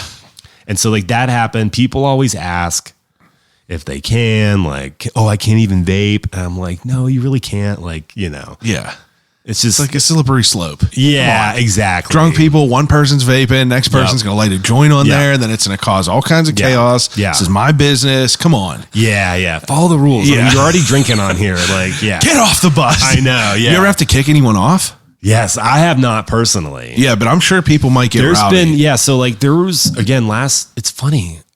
Last year we had all the kind of bad like moments and like stuff. So last year, You had to earn your stripes. yeah, That's exactly. what it was. That's part of it, man. So last year there was one time where there was a group that got on, and what all the other passengers told me when they called the next day, and like what I heard from our host was that like they showed up, they were already drunk, they were smoking weed before they got on the bus. They got on the bus already rowdy, like causing a scene, basically being disruptive to the other riders, like just being disrespectful. Yeah. Like Heckling people. yeah, already like come on, you could just brother. yeah, and it was like a group of maybe 8 of them. And like there was one in particular, I think, that was just really The bad. ringleader. Yeah. And like they tried to like bring her up to kind of like get her as part of like the show when the bus was rolling. They get to the bathroom break and I start getting the business phone starts blowing up with people riding. They're like, you got to get these people off the bus. Like the hosts need to get them off. Like, and then I get one of our comedians calling me too. Like, hey, we got, these out of control passengers. All the other riders are uncomfortable. They want them off. And I was like, well, you got to get him off. Like, I'm not there. Like, Matt, our driver, Matt, he's a big dude. And I was like, he can help. Like, He's a big dude. yeah. I mean, I was like, you guys can get him off, especially if if everyone agrees that they need to get off the bus. Like, Yeah. Vote him off the island. it pretty much was like that. Yeah. So Tribe has spoken. I know. I'm trying to think of what that would be. Would they break a bottle? Like, what would be the the survivor? Like, where he puts the cap on the torch. So they got kicked off, and it's the next day, like I think they were okay with it. I think they kind of understood. They didn't like call to complain to me. That's good. So it ended up being okay. But again, it was one of those things you're like, oh shit. Yeah. On the fly, you got to figure it out. And there was one other time I know of, I wasn't there for this either. Matt was hosting this one. There was a guy that was maybe like a recovering alcoholic or something, and he wasn't drinking. And so I think Matt offered him, he's like, hey man, it doesn't look like you're having any fun. Like, why do you want to have a beer? Does someone give this guy a beer? And he got really pissed. Oh shit. And he was like, I'm in AA. He's like, oh man, I'm so sorry. I really didn't know. I'm not trying to, here, we have water. Like we do a bottle of water on the bus. And he's like, I'll get you a water. Like, I'm not trying to force you to drink or anything. Yeah. And he was really nice to the guy about it. The guy did not let go. He was like, he got really pissed at Matt. He started to cuss. He got really pissed. I think Matt ended up giving this guy $100 to get off the bus. Wow. And not get back on at the bathroom break. It was like crazy. something weird like that. And he called to let me know. Well, I mean, a year and some not change. bad. These aren't That's even that not bad stories. I say them out loud. I'm like, these aren't even that crazy. I wish I had crazier ones. I expected you to definitely be saying some wild shit. Like people were bringing bongs on this bus. I mean, somebody did spark a blunt last year on the bus. I was riding the bus. I was on that one. Yeah. And I was like, cut it out. That's one of the big rules we have is, for people when they BYOB to not bring any glass. Yeah. That makes sense. That's like our biggest real rule. Yeah. We also card everybody, that's drinking alcohol on the bus. We can't have anyone underage. But people still bring, they bottles of liquor. Everyone in the world got a weed pen. A 6-pack. Yeah. I mean, and that's a tough thing. It's to deal tough, with. but I mean, whatever. You got to deal with it. Yeah. That's what you sign up for. Yeah. How do you build out, how do you expand on what you want to do from just having the couple comedians do 90-minute shows? Like for 90 minutes, is it just the comedian basically performing a set while you're driving around, or are they working in the environment around there? They do it all. And that's what's so fun with it. And that's why it's so fun, week after week, because they're always different. So we do a set route around the city, and all the comedians bring their own thing to the experience, for sure, the show on the bus. But it's always the same route. It's always the same route. Okay. So that's kind of what it comes back to what I said earlier. It's kind of like you're getting a comedy show. Yeah. Because they are comedians. They do perform around the city. They do headlining stuff. They open for national touring acts. So they are comedians. So they do have their own material. They are going to try to get some of that in. They're also going to try to just do some great crowd work. Yeah, crowd work. And that's what's so fun, because when you have a sold out bus, that's 44 people in a real tight space that are all looking at you. Just it's the most intimate, yearning to be entertained. Yeah. And they show up and they do that. Some of them really do want that. They want the interactiveness of the comedian. So that's what a lot of them do too. It's a lot of crowd work right away. It's a lot of what are you guys celebrating? Where are you from? In the beginning. And so that's what's fun every week, is that it's going to be different, because new stuff to all of them. Sometimes it's a bus full of people that are just all from Pittsburgh, and they're all celebrating birthdays, night outs, date nights. And so they're all just looking to have a good time. They want to laugh. They want to drink. They want to see the city. They want to enjoy the bus.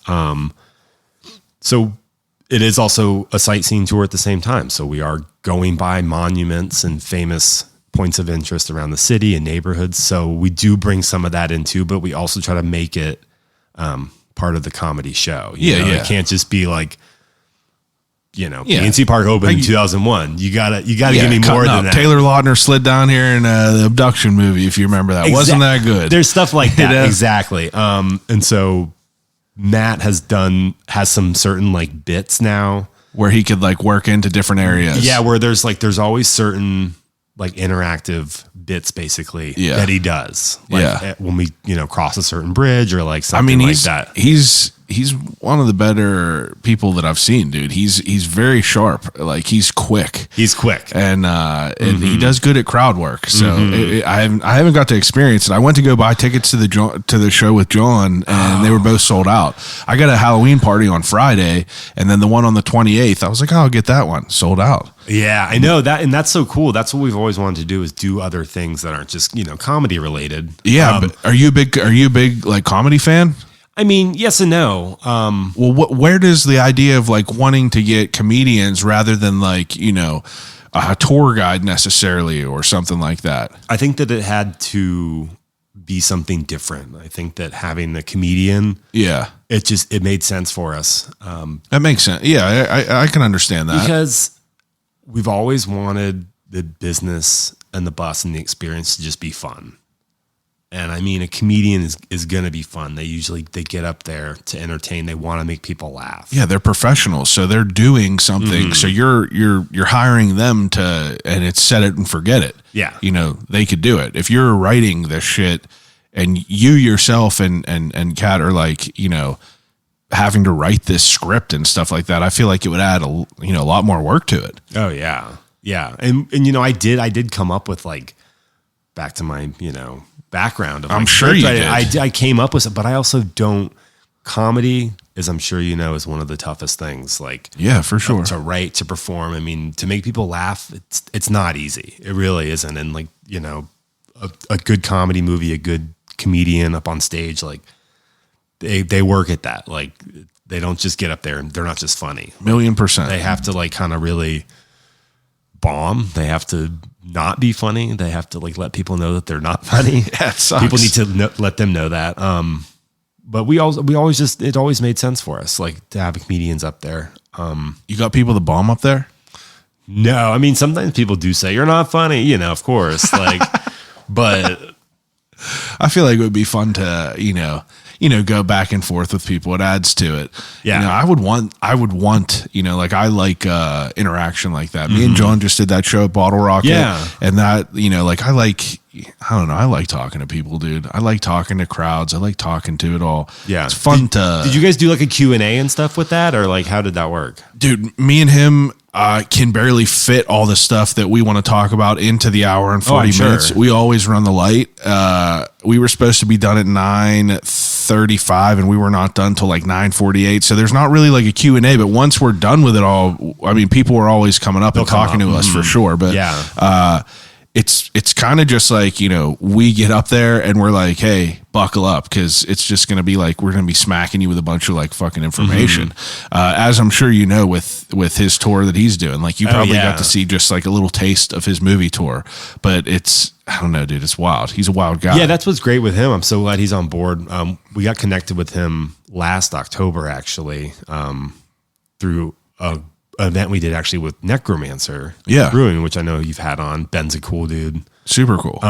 They're all great people. But yeah, I mean, his knowledge is John's knowledge is wild, of just Pittsburgh and wild everything he knows. And so yeah, I mean, I drove the movie tour that he did in for people that's listening. We're talking about Odd Pittsburgh. Yeah, John. Yeah, and it was great because he could just, if there was a silence, there won't be a silence for very long with him. There ain't, because he can always come back to something, more information in his mind than you could ever imagine. That's why, like, when we're trying to build out our show, like me and him will talk, and he'll kind of have these pieces of information, and I'll kind of, puzzle piece it together, because I like to describe it as John being like just like a wild stallion just running down, and me just kind of like throwing the saddle on him, because he could just go. And I could let that dude go and he could talk for an hour and 45 minutes. But, that's kind of, I feel like what is, I got to be able to like kind of be there to like break it up a little bit and kind of like redirect the car. And I don't know, it's wild. We make a good team, but it's hard to like build out the show because he has all this information, and it's like stuff that just might not necessarily be written down that will just pop into his mind that he adds to it. So it's like, we keep it.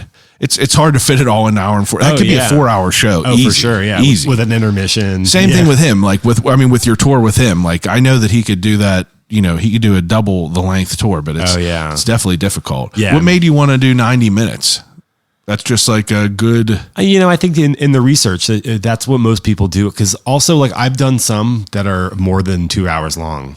Like tours. Yeah. Yeah. And it gets long. It's a lot. Yeah. I mean, just to hear someone just kind of, especially when it's not interactive, when it pretty much is just somebody on a microphone. Yeah. Spewing. That makes sense. Facts. Like it's like going to class. I mean, if you're just like learning about something new, like a PowerPoint, I mean, Yeah, that's at one point you kind of just turned it off. 100%. You're like, done. what's out the window? I'm done. Yeah. So I think 90 made sense. Just like, any film, that standard like 3-act structure of like a Hollywood film is like 90 minutes. Cause that's just like, I feel like that's the sweet spot. That's someone's attention span. To be entertained from start to finish. So your work with the comedians. So you've done work with the comedians, a whole slew of them. And then you've done tours with John. Have you done any other tours besides that? The only other thing we did that we didn't think, we actually always thought we would, were our drag shows on the bus. Oh yeah. Which are really fun. Dude, they're popping now. Yeah. Drag show bingo. I'm trying to go to one of the ones at Necromancer. They look fucking crazy. Yes. They look like a good ass time. I can never get over there. Yeah. Yeah. You should do that. Yeah, I know. It's like, that's a cool thing that we're doing. Drag show bingo on the bus. That would be great too. Yeah, dude. Let's do some bingo on the bus. Let me host bingo on the bus. We'll make. Are you a big bingo guy? You will be. I can get it popping. Okay. I've been having moving pieces to. There's been 2 bingo machines that have popped up on Craigslist. One was also at Construction Junction, but I'm like the classic one with the balls. $1,000,000%. I'm trying to buy one and just host. I have some ideas. We'll leave it at that. But I'm trying to do some bingo. You want to do some bus bingo? You let me know. Yeah. But it's cool that you guys do different shit because.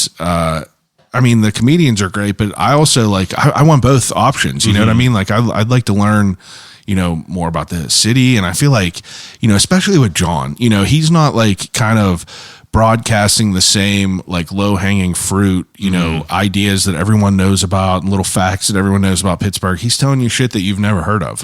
And it makes for a good tour. I'm sure of it. Oh yeah. Cause anybody can just pull up their phone or get on their computer and start Googling things. But his particular knowledge is goes so much deeper. And the way that he communicates it is like romantic. It's almost like a mysterious mad scientist, like sitting down in a book with a leather bound book, just like, reciting it to you. Yeah.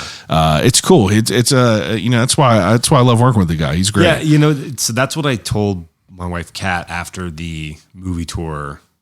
I was like, John's delivery is so great because he's basically telling you what he knows, but it's like he just discovered it for the first time. He's a character. He's so excited. His passion and everything.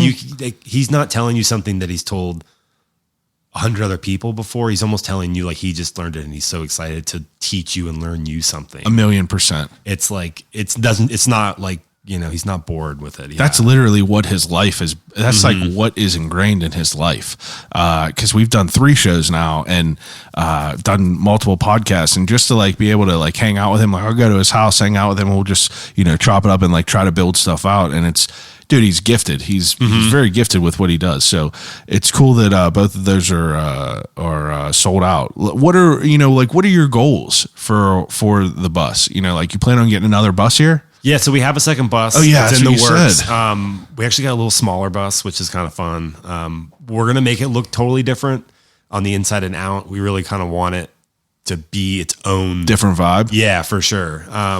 That was one thing I was thinking about recently. Thinking about the second bus was that like everything with the first bus is great. I think it's going to be cool to kind of look at the second one though with a totally clean slate. Yeah. To like not make the same decisions with the seats, with the floors, like with the colors. We kind of want it to be its own thing.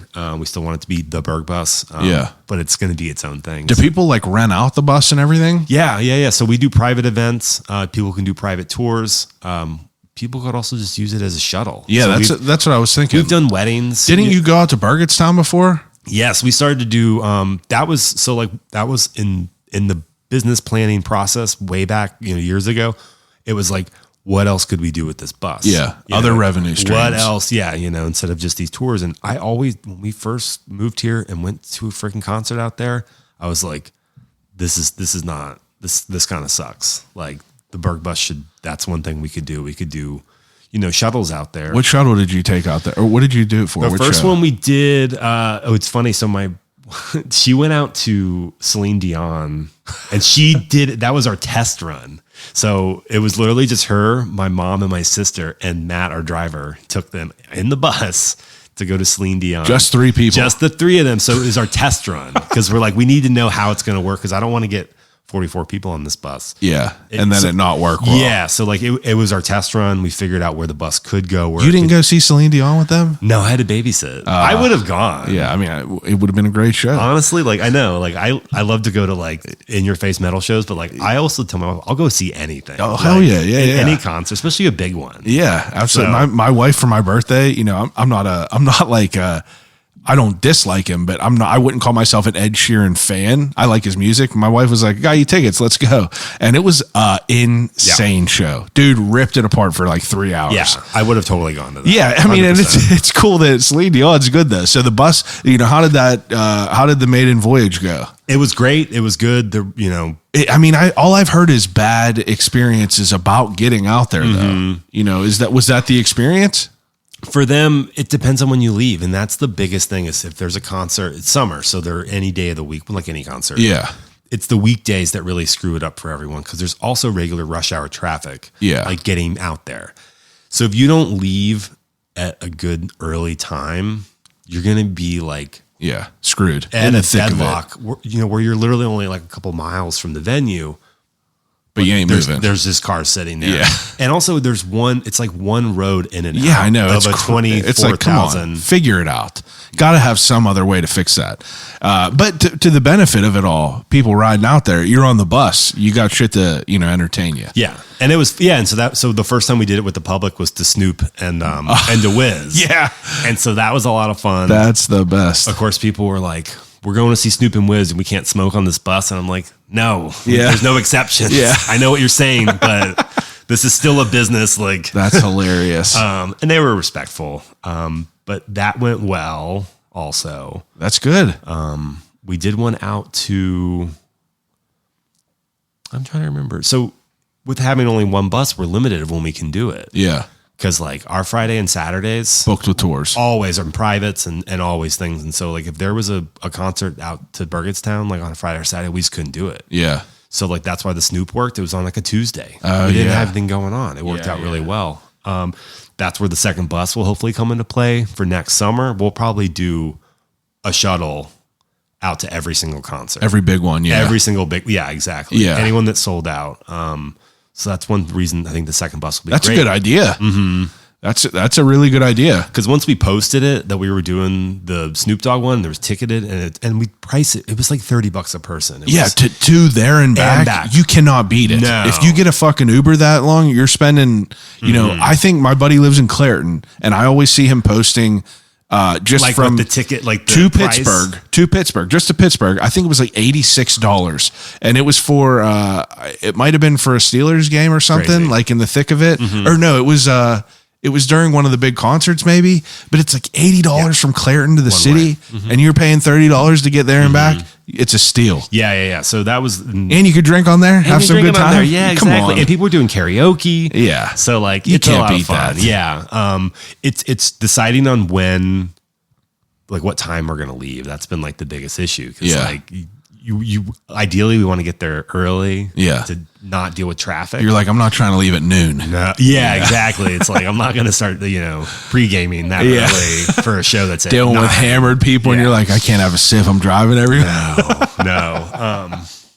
That's good though. I mean, like it sounds like you guys are figuring out pretty well. Yeah. And that's what was good. Last year I feel like we did everything that we set out to do with the comedy tours, and then the shuttles and the private stuff was the second thing that we knew was going to happen. You expected that?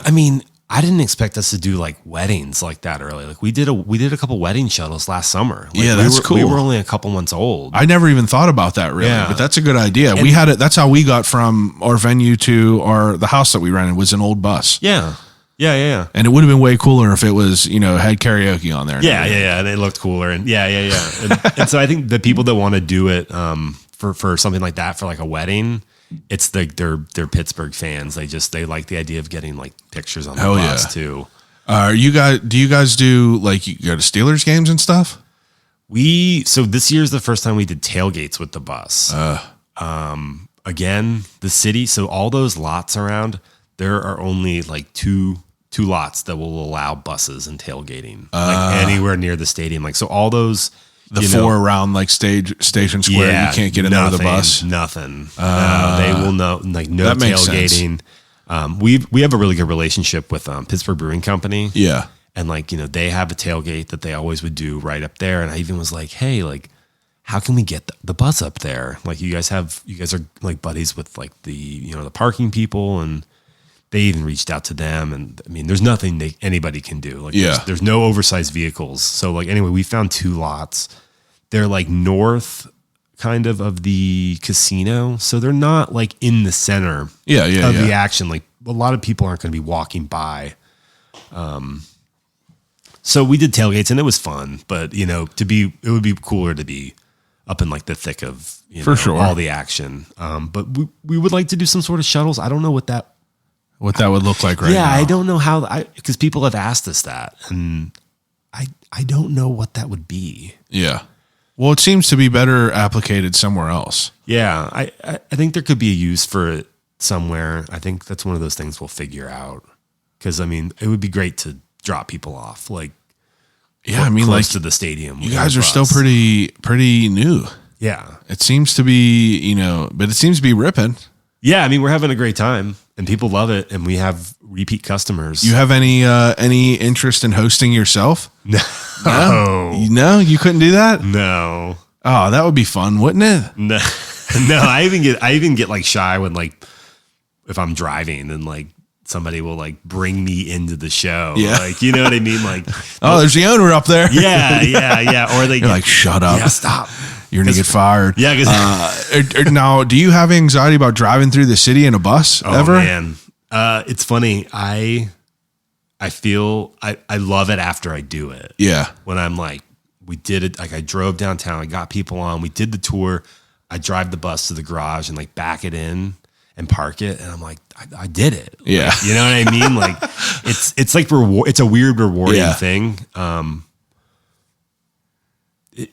There's certain streets we're obviously not going to go on, like on the bus, and that's when, so like doing the regular route, I know it.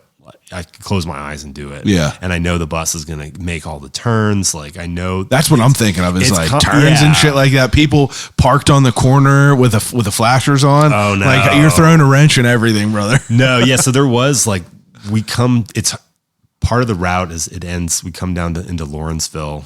And then we basically take, Butler to Penn and Penn just back downtown. And so like we have it on the route where we come down and we make a turn. We're supposed to make a left turn on the Butler. Yeah. That never can make it right there. But it was like, it's so, Lawrenceville, all the streets are hilly there coming down. It's narrow. Yeah. And to get onto Butler at this one turn, it's like always if there was one car parked like right there, but you can't get through. It's just not going to happen. Yeah. And so like I would have anxiety the whole tour knowing that was coming up. So I was going to be, so finally I have a way I go, our other driver still does it. And he says he's fine with it. He'll wait at the red light until there's like the perfect chance. And like people get pissed like behind him. But he's like, I'm not like, well, Matt's been a bus driver, so he ain't he ain't pulling no punches. No. Yeah. That dude ain't telling no one. So, I mean, there's certain things that are really scary with the bus. And like I did a shuttle last weekend where it was new territory, where it's a new spot where the bus is going to be. Yeah. Do you take like dry runs? Yes, for sure. I do a lot of street views, I think, first to like see if I think we're going to make that turn. Interesting. Yeah. Or if someone does like, you need to get an Oculus set up where you can just like put that going on and you're like in the basement. That's my you're like, VR. I'm working. You're just like driving around like this ain't going to work. I don't think that would be sick. I just hit a kid. Shit. Yeah. We can't do it this way. I watch them on Reddit, people doing like the truck driving simulators and you'll just see them driving. You'll see a kid run across and they'll just be like, they were like, yeah, you failed. Yeah, you just killed a kid. It sounds like a fun, fun business that you guys got yourself into. Yeah. Sounds fun with the potential that it has. Sounds fun. You got a second bus going. I need to get on there. I need to get on something. Just let me know. Yeah. I know. I need to get on one of them. I'm pissed that I can't go to the Odd Pittsburgh one. I know. I will. I'll definitely do the next one. I'll kick some people off. No, I just want to support John. I know. And I want to do all that stuff, but I also am a fan of what he does. Like whenever we do the show, it's great. We sold out Bottle Rocket. It was dope. everyone got to see it. They loved what they saw, but it's like, I wish they could see all the shit that I get to see. You only got a little snippet. Dude, he's putting books from the 1700s in my hand that I'm holding in my hands. And I'm just like, this is fucking crazy. Yeah. So just learning what that dude, I mean, I could talk to him for 15 hours and he can never say the same story. And you're still going to be hearing shit that you've never heard. So I know, I'm so sad. it's crazy. So like that we couldn't go to your shows. We were planning, my wife and I, a big Halloween party. Oh, yeah. So we were like, it's Friday the 13th when we discovered that months ago. So we that's why, because we obviously would have gone. That's all right. It's the same thing. You know what I mean? Yeah. You don't have to explain nothing to me. No, I know. I get how it is, dude. We'll all be there when we can get there. You guys doing Great Yinz or Tailgate? Yes, we are. I saw that. I'm going to be doing that as well. I'm going to be doing that's like awesome. a live thing up there. I didn't know you were actually going to be doing that until today. I saw Matt posting it, but they were asking me who they were like, we're going to give you a bunch of people to interview, and I was like, all right, cool. So maybe me and you will talk again. That's up there. cool. I didn't know you were going to be there. Yeah. Yeah, I didn't record my video yet. I got to send them a video that they want to get recorded. But yeah, Great Yinz or Tailgate November 4th up at South Point. That's going to be a good time. It is. Now, I mean, do you think that there's anything I forgot about the business model, or do you want to get into the ending segment that I do with everyone? I feel We like talked about a lot, man. it's pretty thorough. I feel. Got to say, I feel like we're pretty thorough. I think if anything, like we kind of were touching on now, talking about tours with John and the drag shows and doing the shuttles, is that we're only going to keep offering new things. Yeah, new different things. Yeah. I'm going to be thinking of some shit too for you, because like I'd like to try to figure out a way to do something on there. It seems like fun, dude.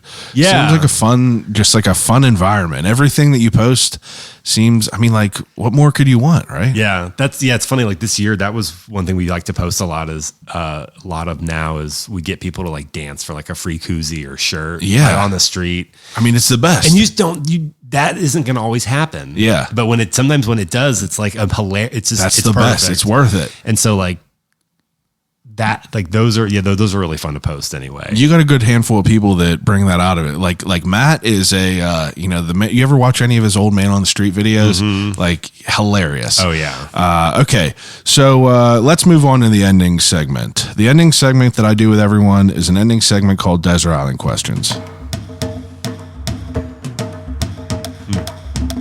All right, Desert Island Questions. Whenever I give each guest 3 categories to take with them on a desert island until they starve to death and die. First category, 3 things to watch on a desert island. 3 movies to watch on a desert island. Can a trilogy count as one? Yeah. Back to the Future trilogy. You like the third one? I actually do. Now, do you think you like it just because of nostalgic reasons? I don't know. You know what? Actually, I think later in life I started to enjoy it. Like when I actually bought the 3 disc. Because I haven't watched it since I was a kid because I didn't really like it that much, but which is weird because I really love Westerns. So I have to watch it again, I feel. You should. I think it's one of those things if you should watch the first 2. Yeah. Then The first one is a perfect film. Oh my gosh. Yeah. I mean, that's like what we were talking about before. Like how it's perfect. And it's so crazy with that is that Michael, he was never supposed to be like Marty in it. Yeah, he filmed with somebody else. I know like that guy, that strange guy. What was his name? I can't remember. His name. I don't remember what else he was in, but he was in like one other weird movie. But yeah, they filmed like many weeks maybe. With I him. know. And the studio was like, "This guy sucks. Yeah. He's not Marty." Let's get growing, or what was he in? Growing Pains. Let's get Growing Pains in here, or something, or yeah, whatever. One of them shows, or Family. Yeah, it was one of those. Family Ties might be. Yeah, it might be it. Yeah, I don't know. I'm too young for that. I know. Okay, so Back to the Future, first choice. That trilogy for sure. I gotta throw a curveball in there. What would be a weird one? Yeah. Well, I'm going to be now. I'm going to ask you after this, just because it's going to be around Halloween time. I'll ask you a separate 3 Halloween movies. So don't waste any horror movies into the first 3. Man, I'm gonna have to go also with movie as a kid would be E.T. That's in there. Perfect. Yeah, because I'm also thinking. So I have a lot of movie tattoos, and so I'm thinking like, if I got a tattoo of a movie on my body, that's probably a desert island movie. I got 2 huge gremlins on my left thigh. You ever see the Monster Squad? Oh man, Monster Squad. No. If you've never seen the Monster Squad, I saw that up there. That's arguably I have a whole sleeve on the right of my leg of that. It's 84. It's basically the Goonies, but instead of being like, just mischievous people in the Goondocks, this group of kids are obsessed with horror movies. They have a treehouse, and the dude's mom gets like the ringleader of Van Helsing's diary, and it says Dracula comes back once every 100 years to try to take over the world, and it brings back all of the Universal monsters, the Mummy, Wolfman, all that, Swamp Lagoon or Creature. And the effects are amazing, but it's better than the Goonies. That's great. It's a hidden gem. I love it. I definitely have not seen it. Yeah, it's not that big. I'm even looking at Fred your Decker, poster. Night of the Creeps, if you know what that is. Again, I think I can see the picture poster. like the VHS maybe or something. Yeah, but that's what's funny with looking at the Monster Squad one. That's not even ringing a bell. The image, so. Dude. I swear to you, it's so worth it to watch if you're into it. It's very worth it. So I see it's autographed and signed. Where did that take place? That took place at the Hollywood Theater before it was bought out by Row House. That was Andre Gower, who plays Josh, who is the ringleader of the whole gang. He was there for, I think it might have been like the 30th anniversary or something. That's so cool. But I got him to sign my leg after, and I walked across the street because my tattoo artist was across the street and got it signed right there. That is hilarious. Yeah, the dude was blown away because my whole leg is covered in it. And he's taking photos. He was like, of wow, it, you're really sending a it to fan. people. I was like, yeah, dude, I was a fan. My aunt and uncle owned a video store growing up. See, there you go. So, and my sibling is 6 years older than me, and my cousins are older than that. So they always got to watch the good shit, and I never really had to adhere to the little kid standards. So I always was put onto the good stuff. So I had that like recorded on a VHS. I had E.T. recorded. Yeah. Oh yeah. Gremlins, all that. That's hilarious. Good stuff for sure. Okay, so you said E.T. Definitely E.T. Back to the Future. Like I said, I'm thinking of my tattoos. I'm gonna have a really hard time thinking of a third one. I don't know why. What would be something I'd want to watch over and over? It's gonna come to me later. You got horror ones on hand? What are some of your favorite horror movies? I mean, Halloween that you mentioned at the original, because we used to watch a VHS of that. And then it's another movie you mentioned, which I only thought about recently, was Dead Alive. Oh yeah. That movie is hilarious. Yeah. And like totally gory. But Yeah. like all them weird old movies like Night of the Demons and all that stuff. That's and, another weird one. Yeah, all those weird ass movies. Yeah. Evil Dead and Evil Dead 2 and all that. Yeah. And then, so growing up, I loved Kubrick. So like The Shining, like which some people don't like.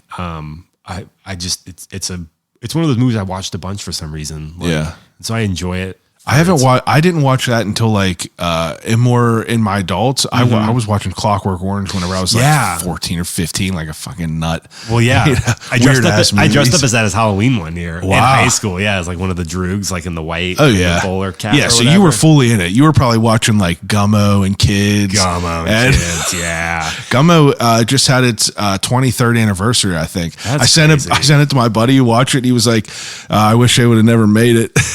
It's just like a depressing movie to watch. Yeah, it is a weird one. So is Kids, though. Yeah. Going back to Kids in college, one of the scenes I did in a class was a scene in Kids. Oh. You recreated like a scene. There you go. Yeah. So that was a weird one. That's cool. You were into it. You were into the good stuff. Yeah. Well, that was I think when you.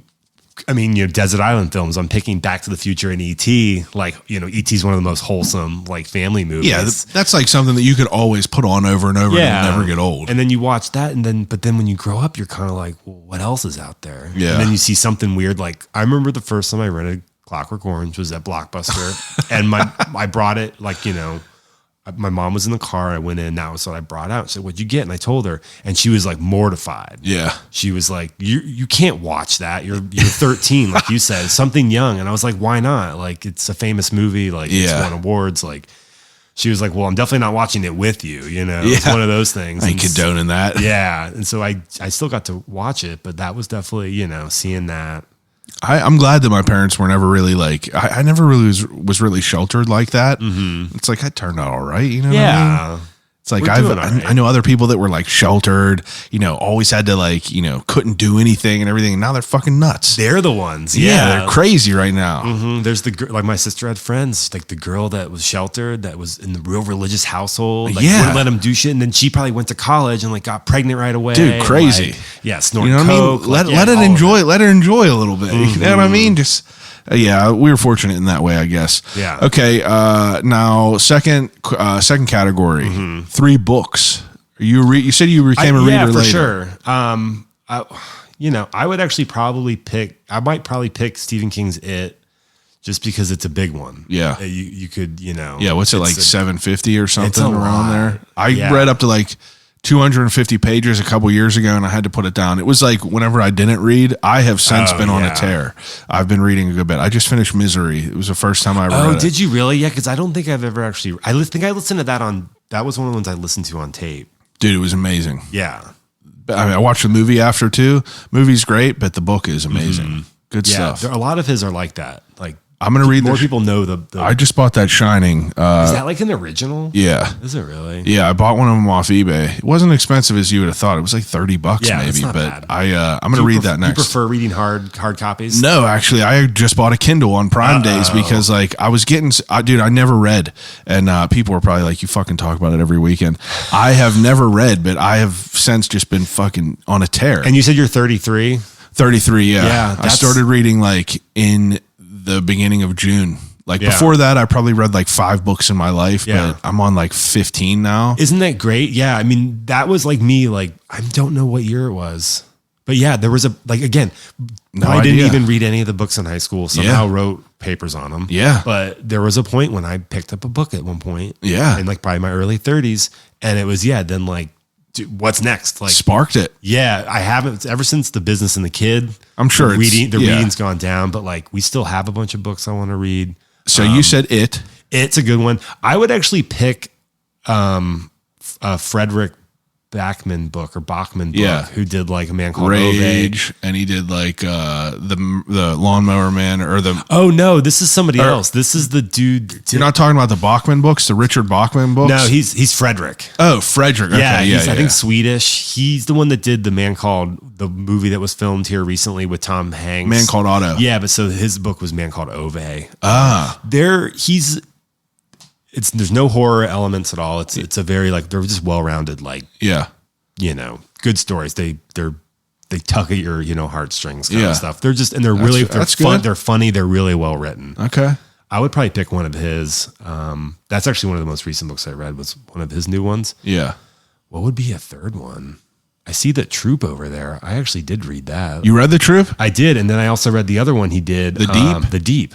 I didn't read that yet. It's on my list. The Troop was fucking sick. That one's cool. It was good, and for some reason I saw it had some good ratings. But I was a Boy Scout, so you probably loved it. Then. Yeah, I was like, oh, The Troop, and then I looked and I started reading. It was like, dude, takes him to the. I was like, this is it, yeah. Dude. And I read that whenever we were at a festival. It was pouring rain, and I was the only one in my tent camping, and read that the whole weekend. Yeah, it was sick. That's great. Felt like it was meant to be. That was a good book, though. I like that. Yeah. And so I remember I read The Deep of his. It reminded me of like Dreamcatcher mixed with like, Evil Dead, something like that. But, I don't know, dude. Books are. I'm glad you're going to hopefully inspire me to. Dude, I've been like telling everyone. Right now I'm reading a book called My Best Friend's Exorcism. And someone, Pittsburgh Personified. Yes. She recommended me to this. She's a crazy reader, and I always like pick her brain because I looked at her Goodreads and she has like 580 books read. So I'll ask her all these recommendations, and this one's crazy though. It's kind of like it's the foreword on it says if The Exorcist was written by like Tina Fey. It's not really that much comedy, but it's like young girls in high school, like 15, 16. But it's fucking good. I'm only halfway in, so the shit's starting to happen. Yeah, but I don't know, dude. I love it. I've been loving reading. I haven't really been putting the TV on at all. That's good. Keep doing it. I'm trying. That's good.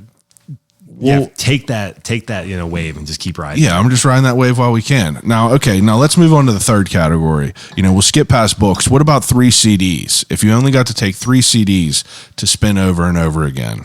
3 CDs. Desert Island. I really, really, really enjoy a British band called Porcupine Tree. I would probably pick Lightbulb Sun album, which is not many people probably know that. Never heard of it. Yeah, they're really cool, like prog rock. I'd listen to it. Their discography is all over the board. Porcupine Tree. Yeah, they got kind of heavier later, but they did a lot of psychedelic stuff, and then just just cool prog rock. They're all their albums are different. Okay. I would pick Lightbulb Sun. Oh man, let's do a wild card in there. I grew up loving Slayer. Yeah. Slayer's been picked a good bit on here. Has it really? Oh yeah. Nice. I don't know which one though. I'll give you their discography. Ooh. Third pick though. Oh man. So I feel like I've done, let's do one maybe more mainstream. I don't know why I'm thinking like Smashing Pumpkins. That's good though. They got a good discography. Yeah. It's funny. I like them and their music. I don't like know their albums though. That's the thing. Yeah. I couldn't tell you a name of their song, but I could sing along with them for sure. They're good they're like moody and, but they're also like sometimes really upbeat. It's like, could you kind of get everything? Yeah. That's good. What are some curveballs people have said that like you wouldn't expect? Like, I mean, you some tattoo dude that wanted Taylor Swift or something. Yeah, dude. I mean, you literally couldn't even imagine it. People, a guy that I interviewed, his name is Reed Connolly. He's a steel guitarist. He's a steel guitarist for famous country people. Zach Bryan. He's one of the biggest country artists. He picked Talking Heads, which was, I don't know, just random. It wasn't any country music. You never would have thought that. Never would have thought that. But he like immediately was like Talking Heads. Like, you know, and I never really listened to him before. And then I listened to the album that he picked and it was like, oh dude, wild, like mind blowing. For sure. They're really good too. Like, and I didn't grow up liking them. Yeah. I've never really listened to them ever. And he, just by like the conviction he had in his voice of saying like they're the best band of all time, like he made he did this big show in Philadelphia and he came out in this like big suit with like these like oversized suit like David did in that video film, and that was like a big topic on why he did this, and like he was like they're my favorite, and you know I listened to it. So it's like things like that. I ask everyone, you're about to be like a guest like 259, so it's always interesting. And what I've been meaning to do for the last 5 years is build a Spotify playlist of everyone's desert island choices, but it's difficult to do. I mean, it's it's on your list. You keep thinking about it. There's so much shit to do. I'm a one-man team with this. I know. Hard to do. That's funny you mentioned the Talking Heads thing. So like we have Sirius XM in our car. Yeah. And like I've actually only been listening to a station called First Wave where it's like alternative underground like 80s music, and Talking Heads is like always on there. And I've been listening to a lot, of them. I've been on a recent kick. Reason. I and it's just like it's completely new to me, like it's brand new, so I'm just like, you know, this is dope. You're like, I'm talking to him about it. He's like, what do you think about this? And I'm like, this is fucking sick. Like I love this song. Like it's cool, it's fun. I bet you've discovered a lot of new music that way. Well, dude, it's funny, they're so not new, much. but you know what I mean? Music new to you, and books too, like having people on. Books, movies, you know, I always ask people like, so did you pick 3 CDs? You picked Slayer, you picked Porcupine Tree. Who's the last one? I said Smashing Pumpkins, but I'm not. I'm actually not. I'm gonna erase that. Let's erase it. Let's do a Tool album. Oh, that's good. That's okay. That's, you know, I'm thinking of stuff I listened to a lot when I was younger, like in high school, that I continue to listen to, and that's definitely one of them. That's good. Okay. Now beyond the 3 CDs, one of the other questions I asked is like, what's the best like concert you've ever been to? Probably a Porcupine Tree concert. Where was that? It was at Radio City Music Hall. Are they they're like a big band? They've been around for quite a while. Oh yeah. And so when I discovered them, they've been around probably since they've probably been a band since like the late 80s, so like early 90s. Wow. But they're Brits. They were really big. They were really big in British. Yeah. They're really big in British. Yeah. They're a British band, and so they're not as big in the States, or they never were. They have a huge following here. But when I discovered them in college, I had some friends that were like, gave me a CD, and they were like, here, like, yeah, you should listen to them. And so it was one of those things when the CD went on, you know, right away, I was like, I love this right away. See, like I'll listen to it. I'll definitely listen to it. Yeah. I don't remember which album it was, but all their albums are very different. That's what's cool. Their sound always kind of evolved. Like the earlier 90s stuff was not what their stuff now is. It's a lot heavier. So I liked them as a band, their progression, like of what their sound became. Yeah, is really growing cool. up with you. Yeah, and so the concert was at Radio City Music Hall in New York City. Never been to Radio City Music Hall. You know, it's an iconic venue. It's in New York City. Yeah. And they were doing, I think it was over 10 years ago, but it was just them. It was one of those like one night only. They're playing a lot of shit. No opener. Yeah. Them from like 8 to like 11. Yeah. Just like them, no opener. All of it. And they did like, you know, an acoustic set. That's awesome. They played songs they never played live before. So it was super memorable for that reason. That's a good answer. Yeah. Okay. And so that was that Best concert. by far. Okay. Yeah. What about you? My best concert, probably, it was probably recent. I saw Turnstile at Stage AE, and that was amazing. But I'd say my favorite performance ever was 2007 at Warped Tour. Chiodos was about to come on. We were standing in this big crowd. As soon as, you know, they were about to come on, these fucking storm clouds like rolled in, and it was like, we thought it was about to be canceled. And literally as soon as it started raining, they started playing. Like they just ran out and started. I have chills thinking about it now.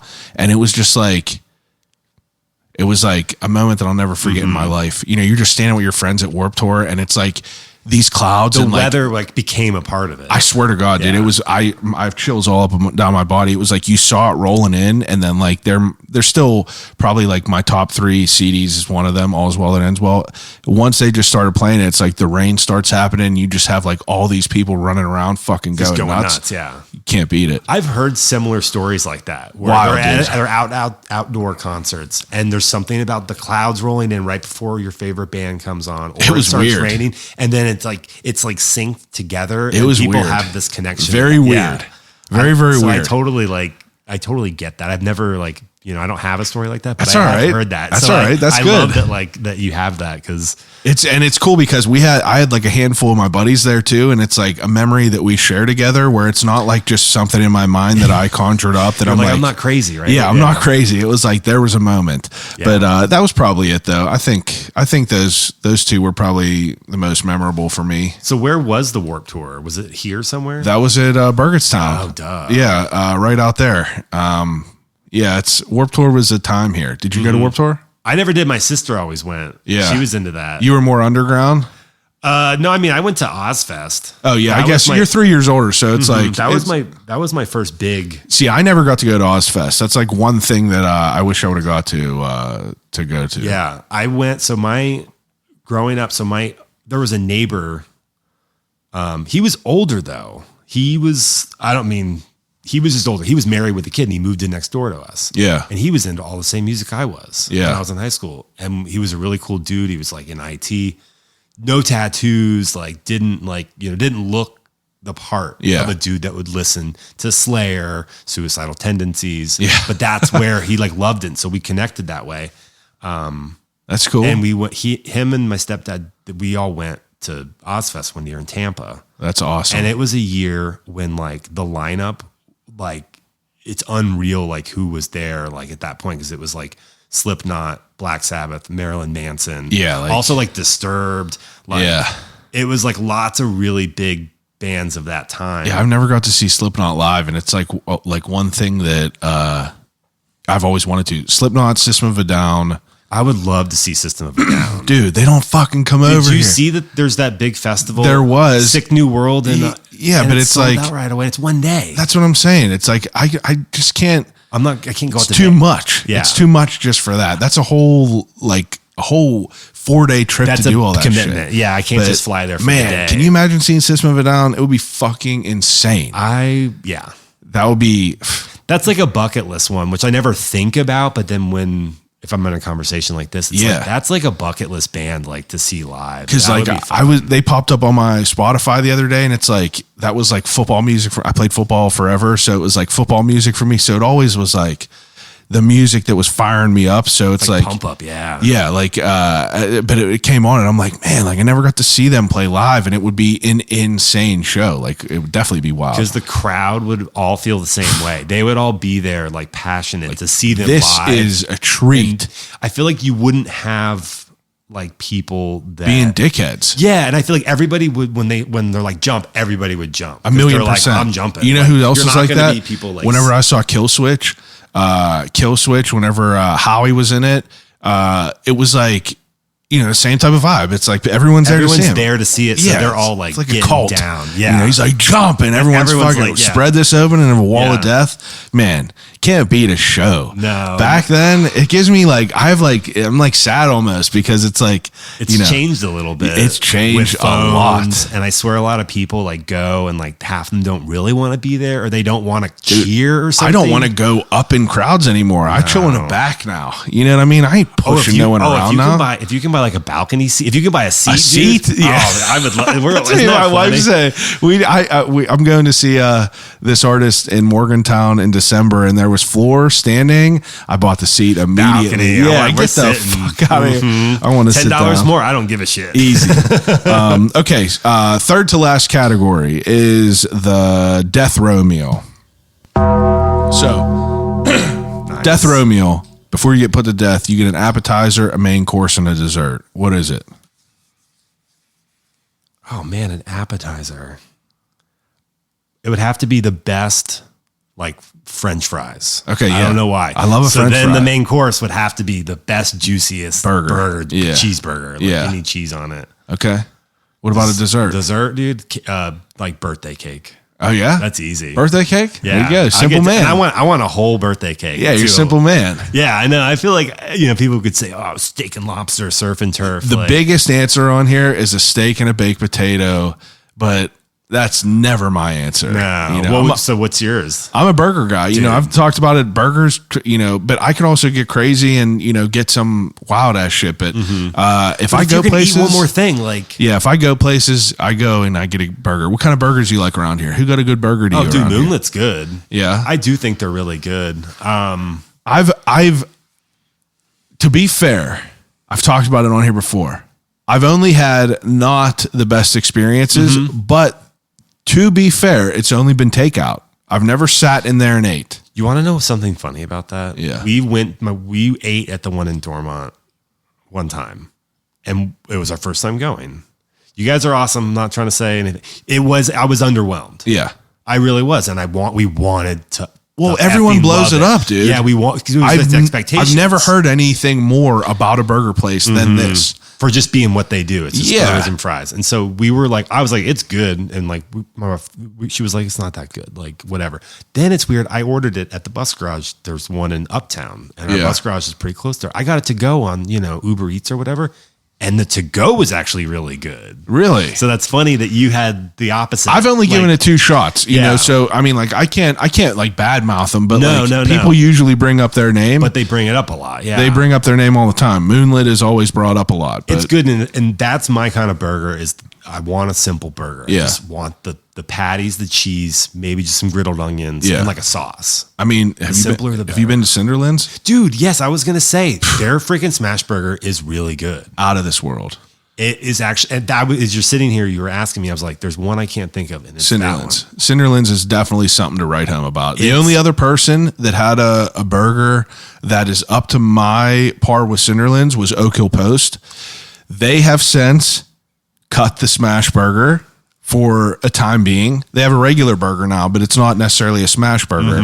But I mean, we never had that, but everyone talked about that one. Those were the 2 best in the city for me. And I mean, like, that's just what I've had. I'm not someone who is just like, I haven't tried every place. People have told me Tessero's or whatever it's called. Tessero's in Bloomfield. Yeah, people talk about that. So it's like, I know of all these places, but of the stuff that I've had. I was going to ask you about that because, of course, not being from here, we would try to eat at all those places, those iconic places like that. And so Tessero's is good. Like, they have a special like wood or something. I think there's something that makes their burger like, and that's fine. I get that. I mean, they're an old school classic burger. But there's other places. So I mean, like there's other places that have like Salim's in the Strip has just a regular burger. See, I didn't know that. Dude, they got pretty much great everything. But it's they have a great burger there.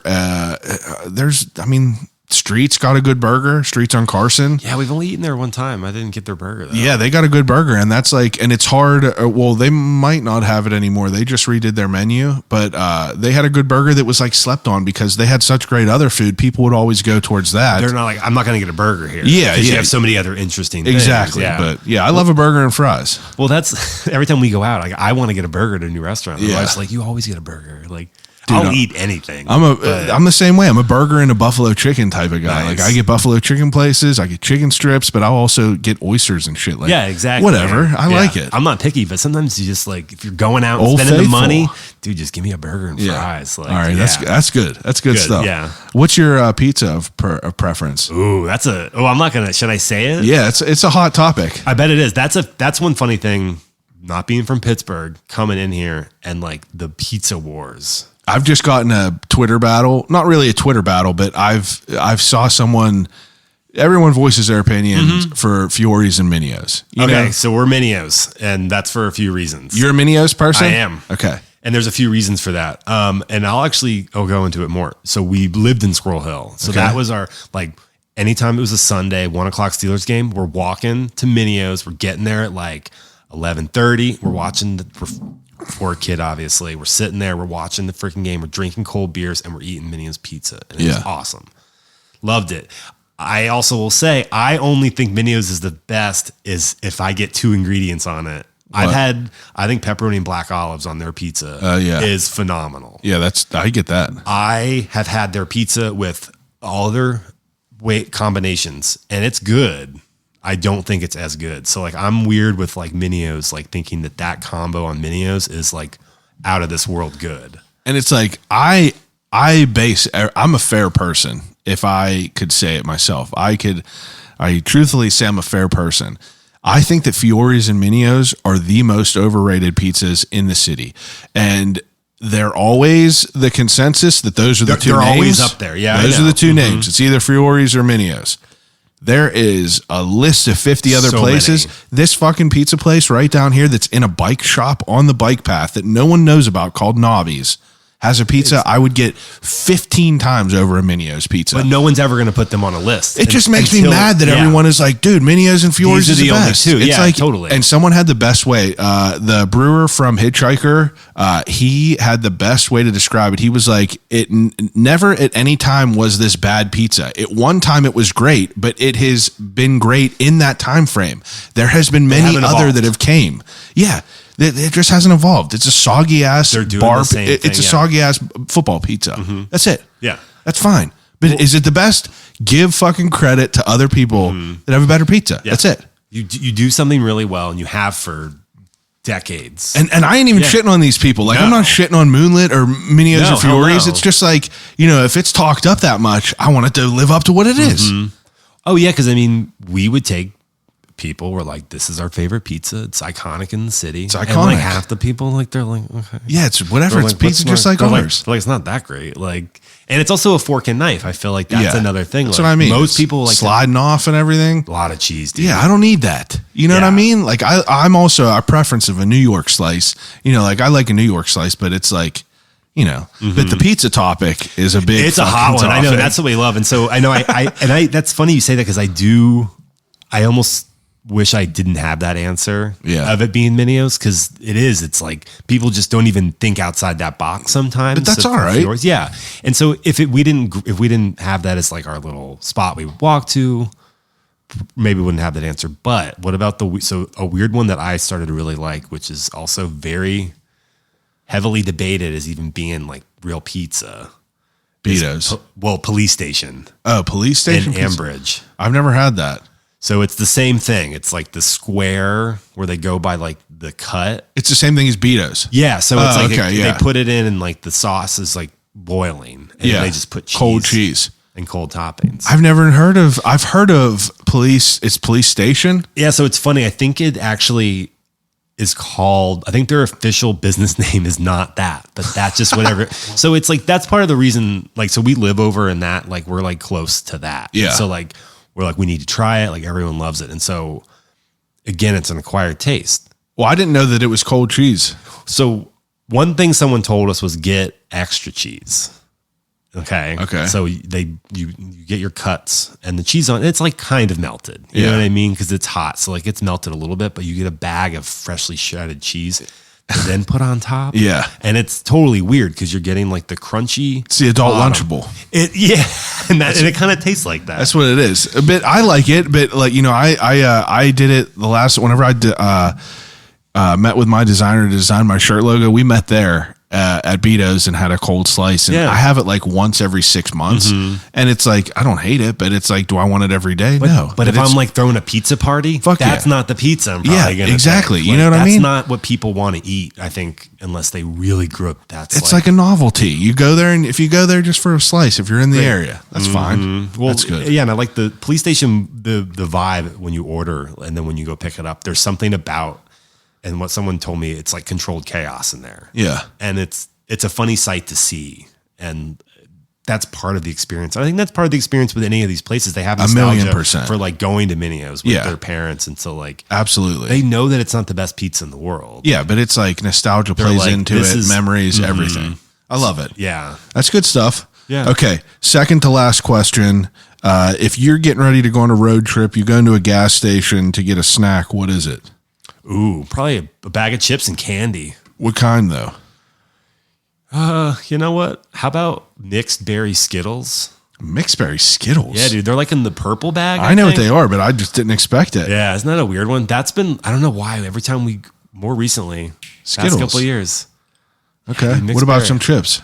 I don't know. We usually go, she's on the Flamin' Hot kick. She likes the Flamin' Hots. We usually get that. Sometimes, dude, we're super simple of just getting the dill pickle, like Lay's. Yeah, it's good. Because they're just regular. Hey, but if it ain't broke, don't fix it. They're salty. They're vinegary. Yeah. A little bit of dill. It's good stuff. They don't mess around. All right. Last question. If you could have a conversation with anyone alive or dead, who would it be and why? Going back to the films, it would be Stanley Kubrick, who's passed away. Probably just a super interesting dude to talk to. Do you think that he would have a good conversation with you? I don't know. I feel like that's one of them don't meet your heroes. Probably. Yeah. But in the perfect world, if it went well, that would be fantastic. Because I feel like he wouldn't. Yeah, it would be disappointing though, probably. When 1,000,000%. Think about it. Because I've thought about that too. Someone else has picked that on here before the two, and I can't remember who it was. Could have been John. Who knows? I asked him the same question. I mean, has he ever gotten into the whole movie end of things? Of him going to film school and all of his stuff? Dude's wild. Yeah. I know. It comes back to you, John. Yeah, it comes back to you. It's like he's telling you all this stuff historical, and then he'll play you a sonnet on a computer or on a piano, and then he'll write you a fucking script. Yep. But yeah, it's I don't know. It's interesting. Stanley Kubrick. Who knows if it would be good or not? But it would probably be disappointing. That's all right though. I know. I like the. It would be fun to try though. Yeah. It would be fun to try. Like, what were you thinking? Like the milk bars? Like, what is this really true that you did this like 47 takes? Yeah. And the actors hated you? Yeah. Like, was she really crying in The Shining? Like, was this really like that? Which probably was. I mean, he's probably a fucking nut. But he was very particular and, yeah, I'd be curious. There's some YouTube video, I swear, where somebody claims that there's like a body that falls out when the elevators open, like in the blood, in The Shining. A body falls out? Yeah. And again, it's like one of these, someone's elaborate little video they made of like zooming in and like is it real? No. And again, like that would of course ask him. Oh yeah. That would be one thing. I was like, is this bullshit or is this some crazy asshole that has too much time on Did you ever see it? I've watched the video. Yeah, it's silly. The video, the music in it's very eerie. And I think that adds to like the. Does it look like a body? It's weird the way. So the elevators, open and the blood starts coming out kind of from up. And yeah. It seems like a little body plops down. Huh. And because the way the blood comes out, it kind of goes over something. I got to look at it. It was probably just a freaking. I don't know. But the whole idea is that. Yeah. He was so particular. Yeah. With doing takes like 30, 40 times. Yeah. That like it was there for a reason. If there was an accident of like a bag. It wouldn't have been in there. A piece of the set, like it wouldn't be there. But again, did he do the blood scene a lot? I don't know. I don't think he did. And again, I feel like you couldn't, right? No. How many times were they going to do that? Yeah, I mean, like that's interesting. Now I have to look that up now because I haven't thought about that in a while. So I was going to read that book before the book that I was on now. I was going to read The Shining, but I want to kind of wait till it's snowing out. I want it to be freezing, and I want to read it in that aspect of it all. Smart. But I read that on our honeymoon, and that doesn't. Now that I say that, it's like that wasn't a good time to read that. Like, it wasn't snowing out, but that you should do that. You should wait for a good winter, like I'm gonna wait eerie winter night, yeah. and then. But I am gonna look at that YouTube video. That sounds interesting. You should. I'm gonna go home tonight now and check it out, dude. I mean, like this couldn't have been a better conversation. I feel. Hell yeah, man! I loved it. I loved it too. I mean, you guys are fascinating. What you're doing. I wish Kat could have came. I know. But kids. Hey, man. We get what you signed up for. Yeah, maybe you should interview her at the Great Yinz or Tailgate. She'll be there. Will she be there? Yeah. Yeah, that's perfect. Let's Let's do do a lot that. of cool family activities too. So we're definitely gonna have her come with our daughter Fiona. Yeah, dude, I'm down with all that. Because I'd like to meet her too. Doesn't she do Pittsburgh cemeteries as well? Yes, that's one of her Instagram accounts. Yeah. Once I knew I was going to be talking to you guys, I was like, I'm going to ask her about that. Yeah. But I mean, we could get her back on here by herself. Do that. I mean, like you guys, once you've got this next bus up and running, and that'll be a good reason to. Yeah. But I appreciate you cutting out some time for me and coming to talk to me. Take a second, promote all your stuff, where people could find you, where people could do everything, the whole deal. All right. We are online, burgbus.com, and all of our social is at Burgh Bus. Simple as that. Very simple. Simple Don't forget as that. the H though. Like that's the biggest thing. Like, Do you think people forget? it's funny. I swear when I am on the phone with somebody, I have to make sure, it's Burgh Bus, Burgh. But that's also if they're not from here. Oh, yeah, I guess so. Yeah. So we do own the domain burgbus.com. So if people But go to that, it'll go. It Yeah, redirects it to the correct site. very smart. But yeah, so I don't know. Then we joked that we'll open Burgh buses in other places where but it would be BURG, like somewhere like St. Petersburg. Yeah, near where I grew up. Gatlinburg. Yeah, you could be Burgh Bus there. Yeah, that's a good idea. Why not? Right? We'll see. Everyone that's listening, appreciate it as usual. Each and every week, we're back with another great guest doing great things in the city. Thank you for listening. Call you right back.